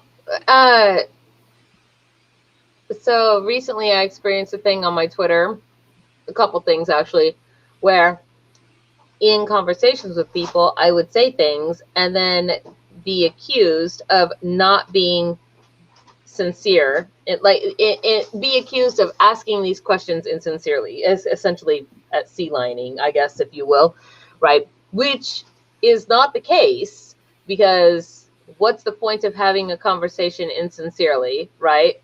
I mean, don't get me wrong. Every now and again, I do late at night, maybe Twitter troll some people or whatever, where I'm just basically out to be a douche. But I mean, I think everybody's probably done it. But for the most part, that is not how I do try to engage with people, at least with some level of being serious. The thing is that how do you demonstrate that? Because sometimes I think the people that perceive me as not being serious are actually genuinely, they're not being sarcastic when they're like, oh, she's just doing the thing, and they're not being trolls themselves. They might actually be serious when they can't understand that I'm being serious, right? Now I can understand your question. I think at least in this particular instance, what I was talking about, because he was using fallacious arguments. Where he was doing was And I think it's called begging the question when your conclusion is in your premises. So he basically was like trying to lead you somewhere, and it was very well. Either he was a massive idiot and didn't understand logical fallacies, but the problem is he's done a lot of videos about religion, actually attacking religious views on logical fallacies. So I have a hard time believing that he didn't understand them. That's fair. He was just engaging in one because he wanted to denigrate even the idea of it. And it's very clear, even early in the video, he tries to pretend he has no position, and he keeps, like, if I really have no position and I say, okay, I don't understand this topic, and even if you want to say, I've heard this and I've heard that, and I'm trying to do the both sides and I'm trying to understand all aspects, but then you would present all aspects. But he didn't really do that. He just kind of tried to lead you down the corridor, and then of any argument to the opposite, he kind of was immediately dismissive without any evidence. So can I say something there though? Perhaps what he thinks he's doing or engaging in is the Socratic method, the purpose of which is in fact to lead somebody through a series of thought questions to a particular conclusion. And one of the things that I have found frustrating, and the reason I say this is because I've actually done this, right, where I will begin to ask somebody a series of questions, but rather than answer them, they will then derail and say things like, oh, you're just being this, or you're doing that, or you just think, like they then somewhere in the middle of that question train, they stop and won't engage with that anymore, right? And so I wonder, is this person actually being the way you think they're being, or in their own head, do they believe that they are trying to lead you to a particular conclusion? Well, he definitely is trying to lead to a conclusion. The question is, though, is if he even if that's what he's trying to do, and which again, he was still trying to lead us down a path which I consider to be a bigoted one. But secondly, the fact that he used logical fallacies in his argument, again, wouldn't make his argument necessarily false, but it would invalidate it as something to draw a conclusion from. Sure, but at the same time, you might also actually end up demonstrating to the person demonstrating the fallaciousness of their position to the person by going down that thought trail with them, by saying, okay, let's go down this thought trail. This is a logical fallacy right here, but let's ignore that for a second, and let's go ahead and see where this plays out to and what that looks like, right? And we're going to bookmark this point so that we can come back to it and say, okay, well, now, why, if they don't understand, because if people really don't understand fallacies very well, okay, right, again, we're talking about somebody who he demonstrated the knowledge. So I understand where you're getting at, and I've done that too. It's like, okay, let's assume let's give you, this was a principle of it's some principle, I forget what it's called, but basically the idea charity. Thank you, Jack. Is that you basically, I'm going to assume you're right as much as I possibly can, and see if it leads me to your conclusion. But like I said, he was really, and then the problem was also is the follow up in the comments and the way he reacted to people's objections to what he said. Basically was like he was basically resistant to when people did point out the flaws in his argument. Then he just kind of devolved into name calling and the usual shit. I was like, yeah, okay, you're a transphobe and you want to try to justify your transphobia. Sadly, Ben Shapiro is smart and super limited. I feel like he is a brain gone to waste by the limitations of just general religion and bigotry on his part. Well, and it goes to show intelligence without critical thinking is of limited value. Yeah. Yep. Well, he also is. He's got motivated reasoning going on because he's paid very well to put out particular talking points. He's not maybe told what those talking points have to be. He's given the latitude and leeway to create the talking points, and he's smart enough to create. He's Shapiro that we know and are referring to as a character. To a certain degree. Yeah, he's paid for by Koch brothers money and various other institutions that want those perspectives to be out there in the mainstream and to be digested by the public. Like Candace Owens. Hey, She's a can somebody character. just answer me a quick question? Koch brothers, Blue. conservative or liberal? Conservative. I want Very Coke. conservative. Yeah, they're Conservative. libertarian and cap conservative. Yeah, and That's what I thought. they like to write it into their contracts that they don't like anyone suggesting that vaginas could ever be moist. Well, see, the thing that gets me is that, okay, obviously there's these forces out there that do this stuff.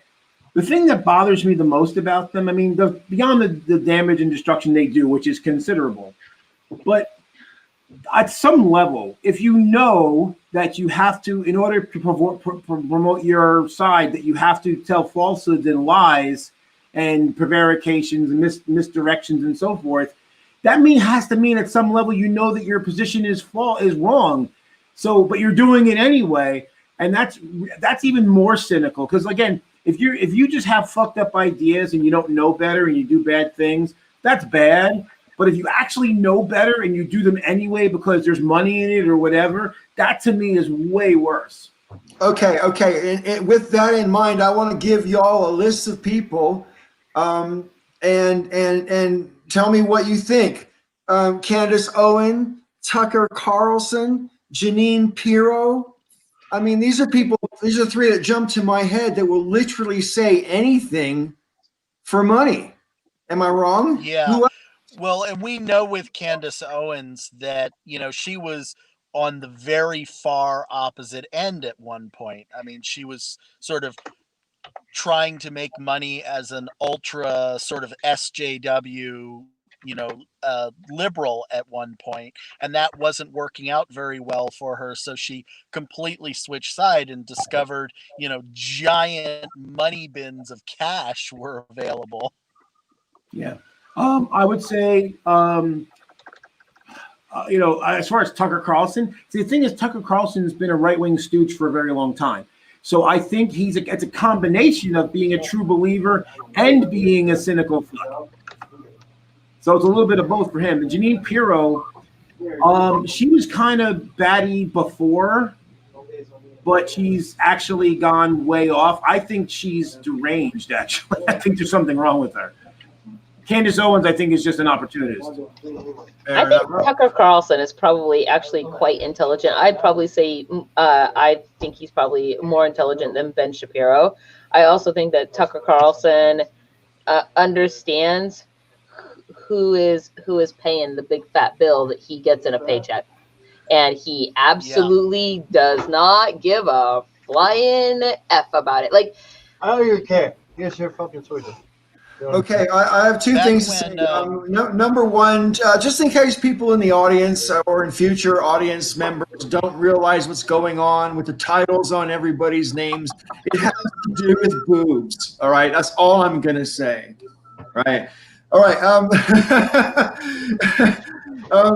The other thing I want to bring attention to this comment because you wanted to ask a question a while ago, and I want to bring attention to it because I don't want to let it go here. So I'll put it on the screen. do you think that both communism and fascism have been sufficiently argued against? In my lifetime, yeah. I was pretty much 40 years ago. But I don't know nowadays, man, because there's a whole generation of people, as was mentioned before, who've grown up without having direct experience of living under oppression in a way that they would identify as oppression. Yeah, I think yes. I would say that even if you go back, because I've gone back and watched all the House Un-American Activities Commission hearings, and even then, there wasn't really an argument being made against communism. It was really being used as sort of a scare word that was meant to make people feel like there was something really terrible and awful about it. And I'm not saying that there's anything great about it. I'm fairly familiar with the history of the USSR and the players that were involved. And there's certainly not a lot of really wonderful heroes in that story. But I would say that the arguments against communism, even at the height when most Americans understood everything that they're, in public could possibly know about the USSR, those arguments weren't really arguments. It was more of a propaganda war between two sides. Like if you look at the Soviet propaganda from the time too, like their arguments against capitalism weren't arguments either. They were just like, if you live under this system, this is the terrible things that will happen to you. Or if you allow this system to occur, this is the terrible things that will happen. And I feel like today, more than any time in my lifetime, and even when I go back and I look at, old arguments, we're having the debate better today than we have ever had, as far as I can tell, in the history of humanity. And it is one of the things that I've been noticing about the internet the last year. There's, a ton of new channels that really dig into, all the writing. There's plenty of channels that will actually read, the documents and more or less translate to modern language from, late 1800s. Or even early 1800s writings. I think. Oh, go ahead. I think that what you're talking about, and the debates and the discussions that are being had today, is largely around or because of a result of the fractured body politic that we have in this country. We've got the vast majority of people, I believe, do not really subscribe to anything that we would traditionally consider any kind of political base. There are more independents than there are Republicans and Democrats. And Republicans and Democrats, neither one of them, as groups, really hold to the values of those parties anymore. They're placeholder names more than anything else. People are looking for meaning. They're looking for a political identity. And they're looking for one that'll help the most people with the least harm. I think that's why a lot of and I think that's why there's a lot of democratic socialists today. Why it's a growing movement. Bernie Sanders has made it a very attractive way to go. Well, and see the thing, I think as far as identity, I think actually political identity is part of the problem, because I think is that people they get obsessed with the labels and not the practical side of it. So like, okay, we said, most people, I don't think just Americans, I think especially Americans, but worldwide, people, socialism, communism, capitalism, I constantly I see memes and I hear people make videos and talks and stuff like that, people that have no fucking idea what those words actually mean. And that's why I try to avoid them, because they get in the way. They get in the way of the discussion.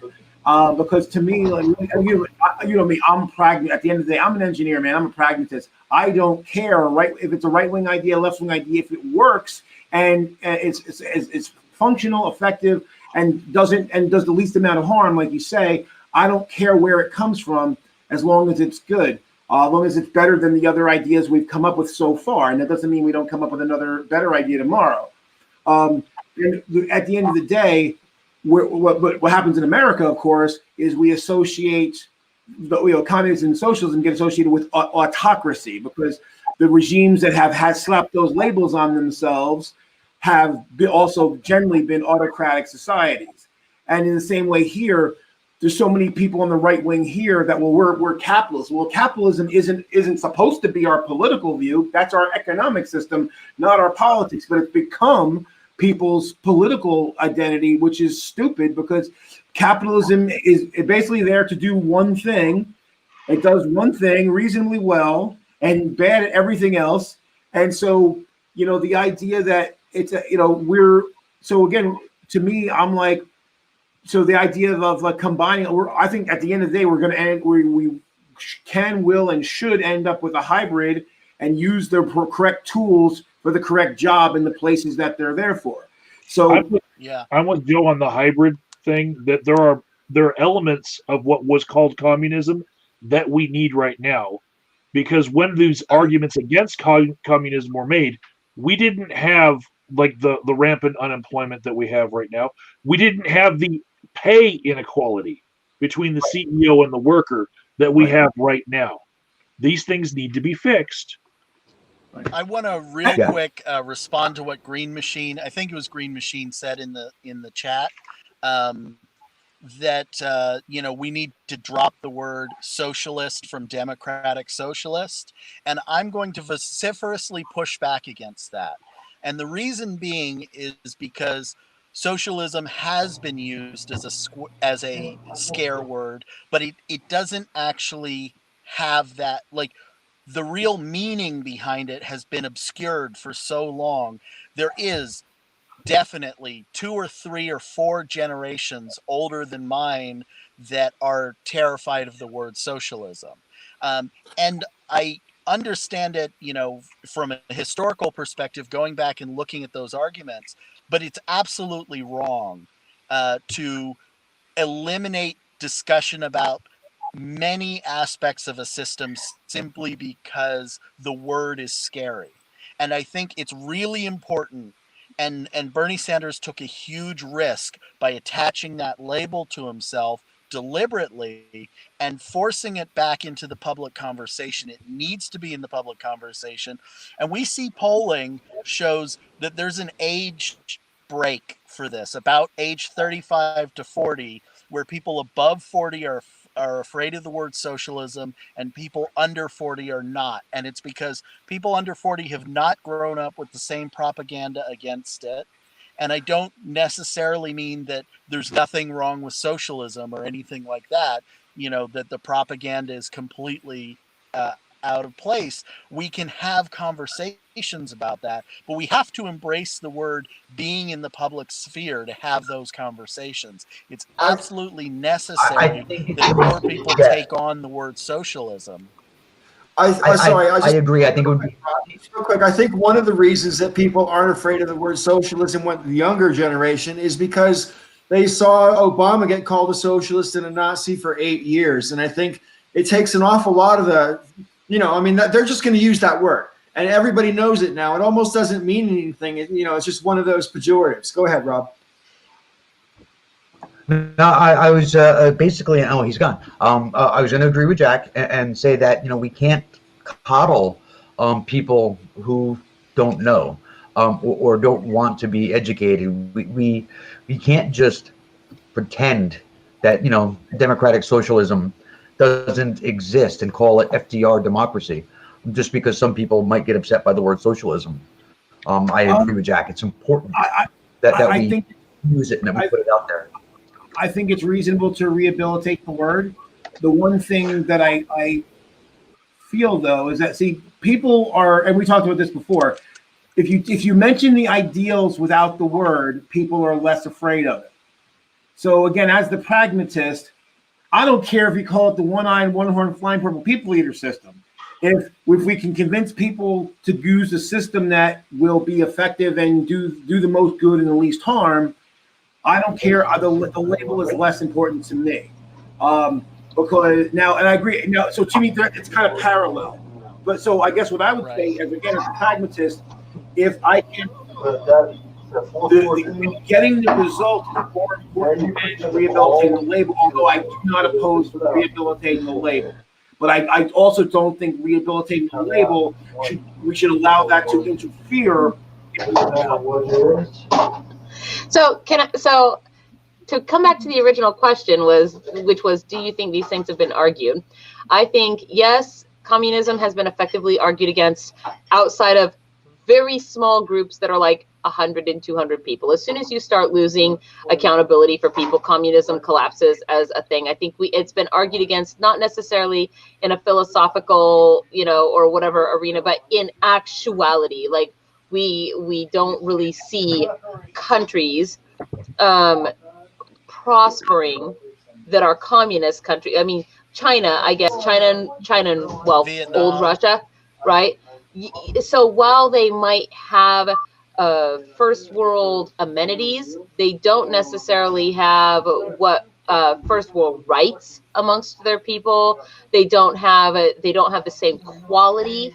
They don't have of other things that we have, like water and air and living spaces, all kinds of other things. So yes, I mean, maybe they have flush toilets and whatever, but when you really start looking at those in depth, I think that the quality of living and such is. But let me finish real quick, and then I'll just like put myself on mute again. But what I do think though is that of the various political systems that have been tried, right? And so fascism, I just think is way out. Fascism is just a more modern version of monarchy, right? Like of just a whatever. So those are out. We know that we definitely have had governmental systems that are far more prosperous for the people and the people at the top than either of those.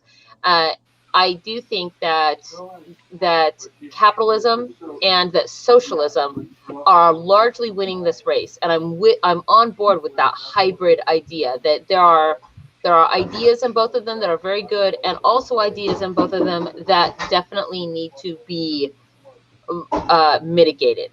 Else we run into some of the problems we're running into right now. So the other ones, though, I think, I don't think that capitalism is necessarily the only answer, but I think the two that were brought up, fascism and communism, I do think that those have borne themselves out to not be the most superior, and that what we need now is a hybrid of something like socialism, democracy, capitalist, things, stuff somewhere in there. Hybrid, a hybrid, which is I'll basically what we have. That the thing about communism not being effective, we see this all the time. I just recently had this conversation with people regarding Parler and BitChute and all these other sort of secondary platforms that try and replace YouTube or Twitter. And a lot of conservatives like to complain that, BitChute isn't given a chance because YouTube is too big and attacks BitChute constantly. Parler isn't able to be, given a chance because Twitter is too powerful. These tech companies, gang up and bully on them. And the thing that's amazing to me is that these same conservative capitalists don't recognize that that's exactly the way communism has operated in in the world compared to the United States. It's the little system that has been attacked by the big system. But you can look at countries that have been successful. Vietnam won a war against the United States. Like, whether the United States wants to admit that, it's still a communist nation, and it actually operates pretty fairly. I mean, if you're going to look at a communist country that is in the 21st century, gives its citizens a lot of rights, and is more or less prospering, Vietnam is actually a really good example of that. One thing I would not say, arguing. Yeah, go ahead, Joe. yeah, I would say I generally agree with what you're saying, Jack. I think well, actually, I kind of got sidetracked by myself. I'm sidetracking myself because I wanted to respond to something you said earlier, but then when you said about Vietnam, the war, good points about Vietnam as a country today. I would argue, though, the reason why the United States lost in Vietnam wasn't because, well, the communists prevailed. It was literally they were willing to bleed more than we were. They were literally willing to die by the hundreds of thousands, and we weren't. And we eventually said, "Hey, this isn't worth it to us," and we gave up. So, I mean, and we also did not engage in total war the way we did against Japan or Germany, things like that.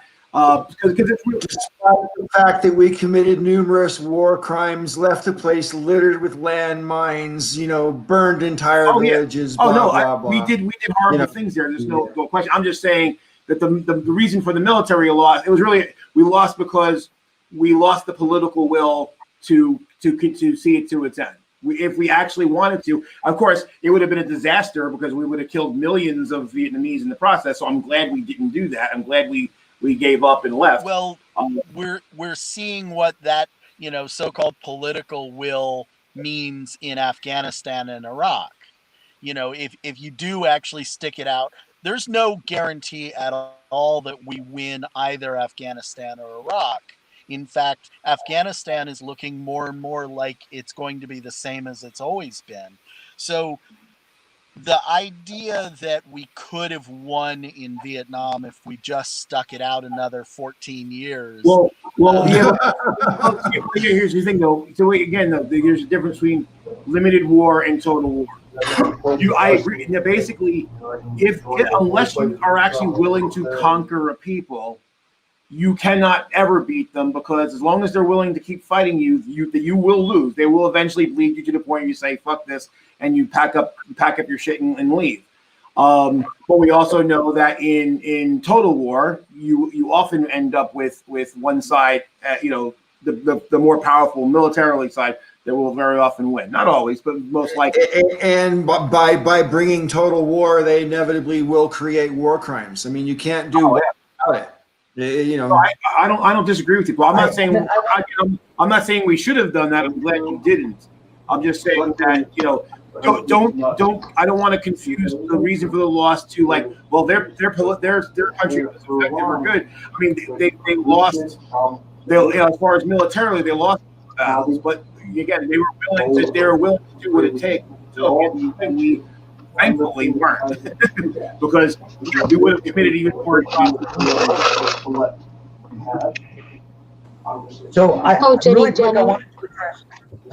wanted to address the Green Machine saying Afghanistan always wins, and Phoenix Rider saying define win.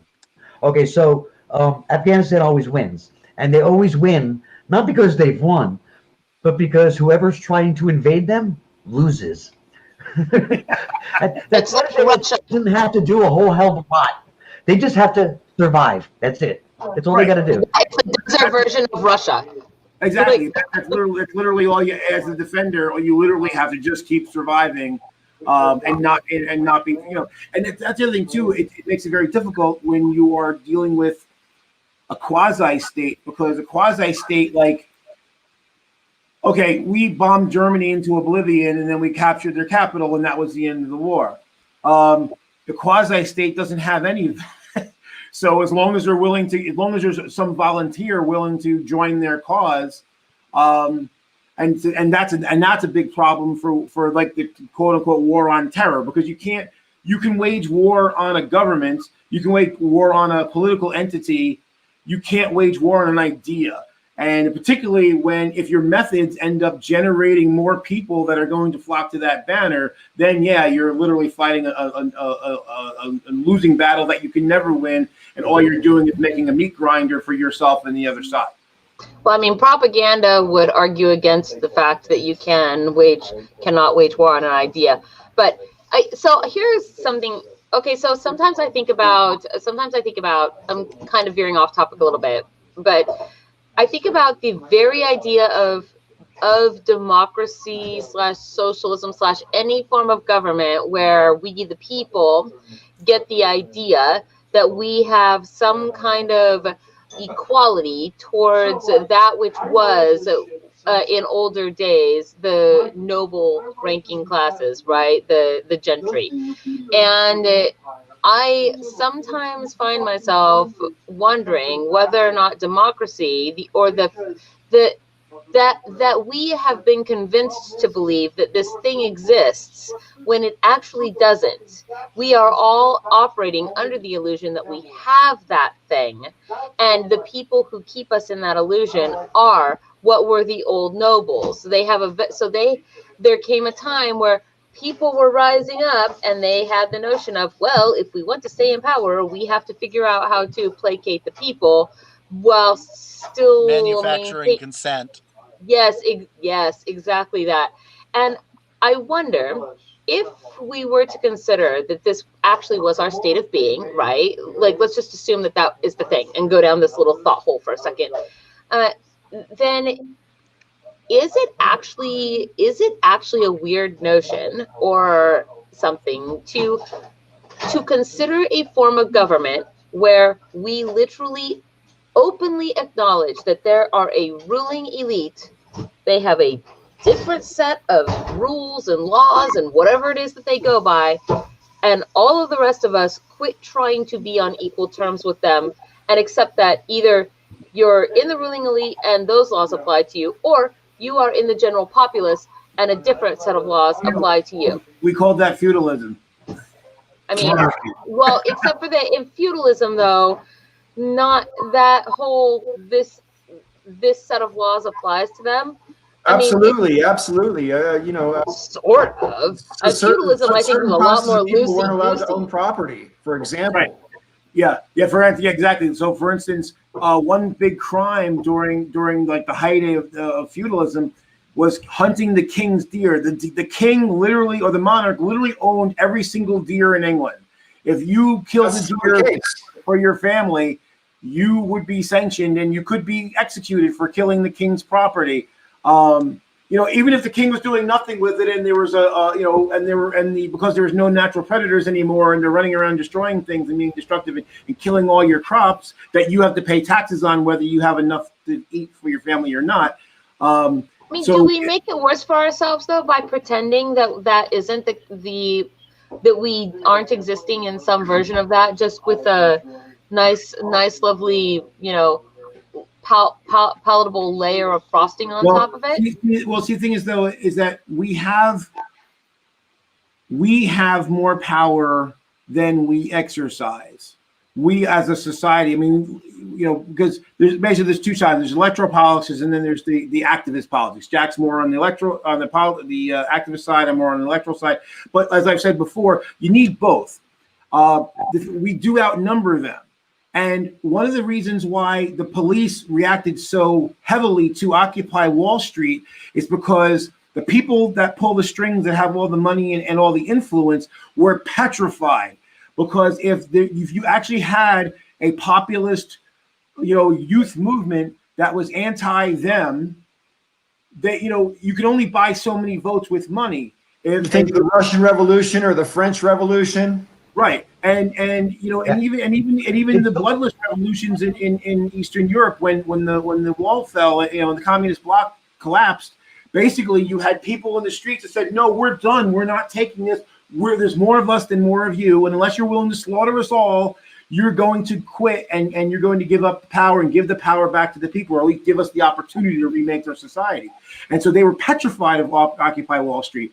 And as much as you all know, you've seen me in Facebook, I have been very critical of millennials for a lot of different reasons. But I think the best thing the millennials ever did was, because that was largely, it at least started among millennials, and it was largely led by millennials. Best thing they ever did was Occupy Wall Street. It unfortunately, it ended, and it needed, again, that electoral side. If some of the people that were the well-known people that were popular, who were kind of the drivers of the movement, had gotten involved in electoral politics in addition to their activism, I think we'd be in a much different world right now. Because I'm angry at the people from my generation. Again, I give millennials a lot of hell, but the one thing that I got mad at people, I remember Rudy and Frost and a few others attacking Occupy Wall Street, saying like, well, what's their idea? They're mentioning this thing and that thing and that. Like, yeah, because there's a lot of fucking problems. You can't get behind one slogan because it's a lot more complicated. The whole system has serious problems up and down, top to bottom. Okay, stop for a second. I just have to say, Sister Danger just changed her name on the thing, and I wanted to say that I recognize the B-52's reference. All right, 8675309. That's a B-52 song. Oh, are they the ones that did that song? I didn't know. Isn't it? If you can know, 8675309. Tommy, I'm just saying, if you all know who did that song, though. I thought which phone number is the B-52 song then? I thought it was 8675309. I didn't know that was B-52. I thought that was a big hair band song. Tommy. Yeah. Okay. But if you know that reference. Oh, that's really funny. So I recognized the reference, but I was completely wrong. How apropos. That's funny. Right. Anyway, your shirt is tripping me out, though. I just have to say that. I want to end the show at 4 hours tonight, so we got like 10, 15 minutes left. I just have one more thing I want to say. I remembered the thing that I forgot to say before when I got sidetracked with arguing with Jack about Vietnam. So basically, what it really, and again, as I tend to avoid the words, not because I'm afraid of the words, but because there are so many misunderstandings that I want to make sure that I'm understood. So I tend to use where I talk about, market-based economy versus planned economy. really what it comes down to with all these things, it comes down to at what point, to what degree are we collectivist? To what degree are we individualist? And as again, as I feel like in different aspects of society, though the answer, the better answer is different in different frames. So a market economy. Coronavirus is a great example. Right. Exactly. Because we have no leadership coming out of Washington. I mean, the market is stepping up, but not as well as it could be. It would have been better to have a government driven thing, and that's where collectivism is needed and didn't happen. When it comes to general economy, the market economies generally produce more wealth than planned economies, but they have gaps and they leave. If you don't have proper regulation, then you end up despoiled environment. You have a wealth inequality and all this kind of thing, and you have gaps. It doesn't take care of people's health.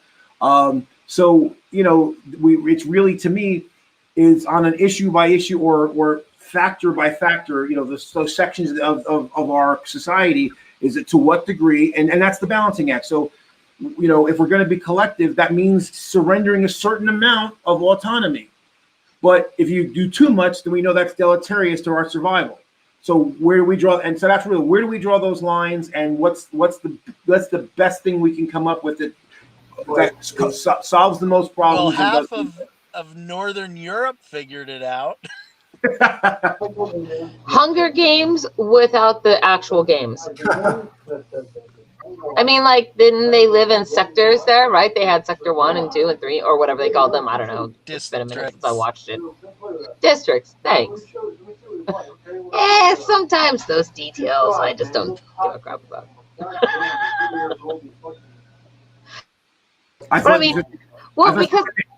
Well, I was thinking like Hunger Games, but obviously without like the games that everybody's, the gladiatorial arena once a year where they all pitted against one another.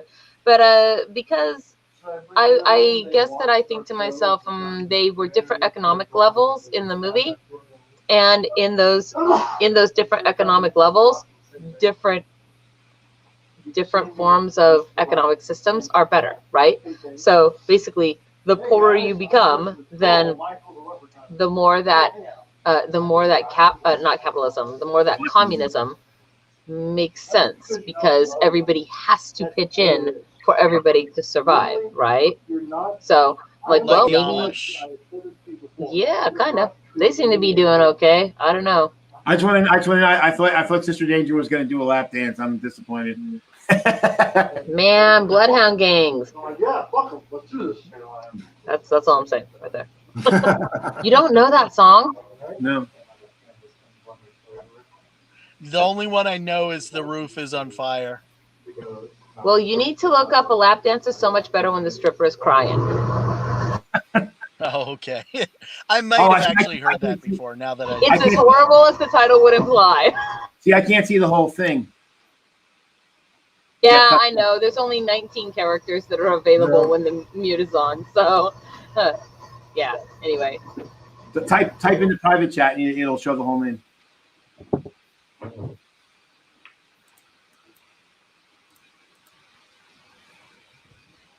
I'm looking it up now.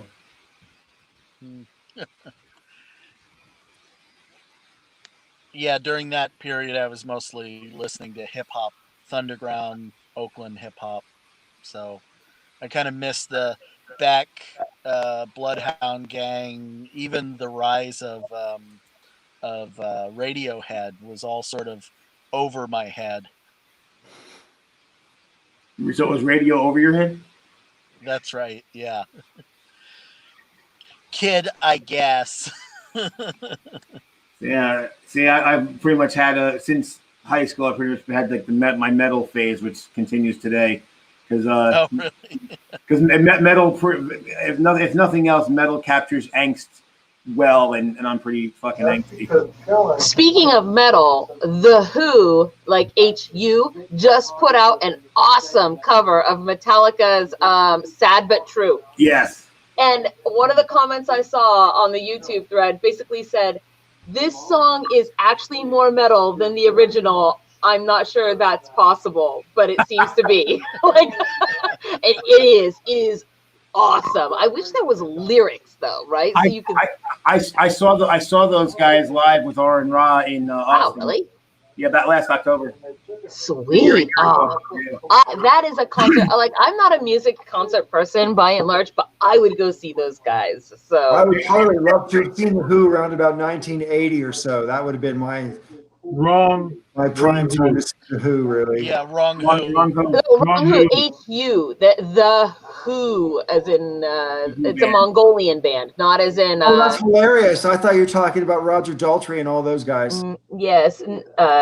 Yeah. I'm showing my age. You can cut my arm and count this. Out there in the fields. Yeah, not that Who. I think though, I would like to go see, if I could do anything like that though, I would like to go see things that required supplements in order to really, for example, I've seen The Wall, but I wasn't tripping. I'd like to see The Wall while I was tripping, right? I would like to see and listen to some of that music in kind of the whole Woodstock aspect, where you're just like, you've eaten the mushrooms and the acid and the whatever, and like smoked the weed and done it, and then the music is there and you're just like, whoa, right? I would like to have that experience. Woodstock is one of the things I wish I could have experienced, but was before my time. I will admit to you, Sister Danger, that my very first LSD experience was at a Pink Floyd concert. Yeah, and that was 1988. That was great. That was the Delicate Sound of Thunder tour, and I bet it was badass. it was amazing. And until 2019, it was the best concert I ever saw. And last summer, for my son's Christmas present, I took him to Portugal, and we went to see Tool in Lisbon, and I took a half hit for that. And I would have enjoyed the concert a lot more if I wasn't wearing the clothes I was wearing, but I was wearing this shirt, and I was also wearing lavender trousers and a purple hat. What's wrong with that? Everyone else at the concert was in black, and I knew that was going to happen, right? But I went out. I was feeling my funk, man, and so I went out dressed accordingly, and I stood out like literally, like, oh my God.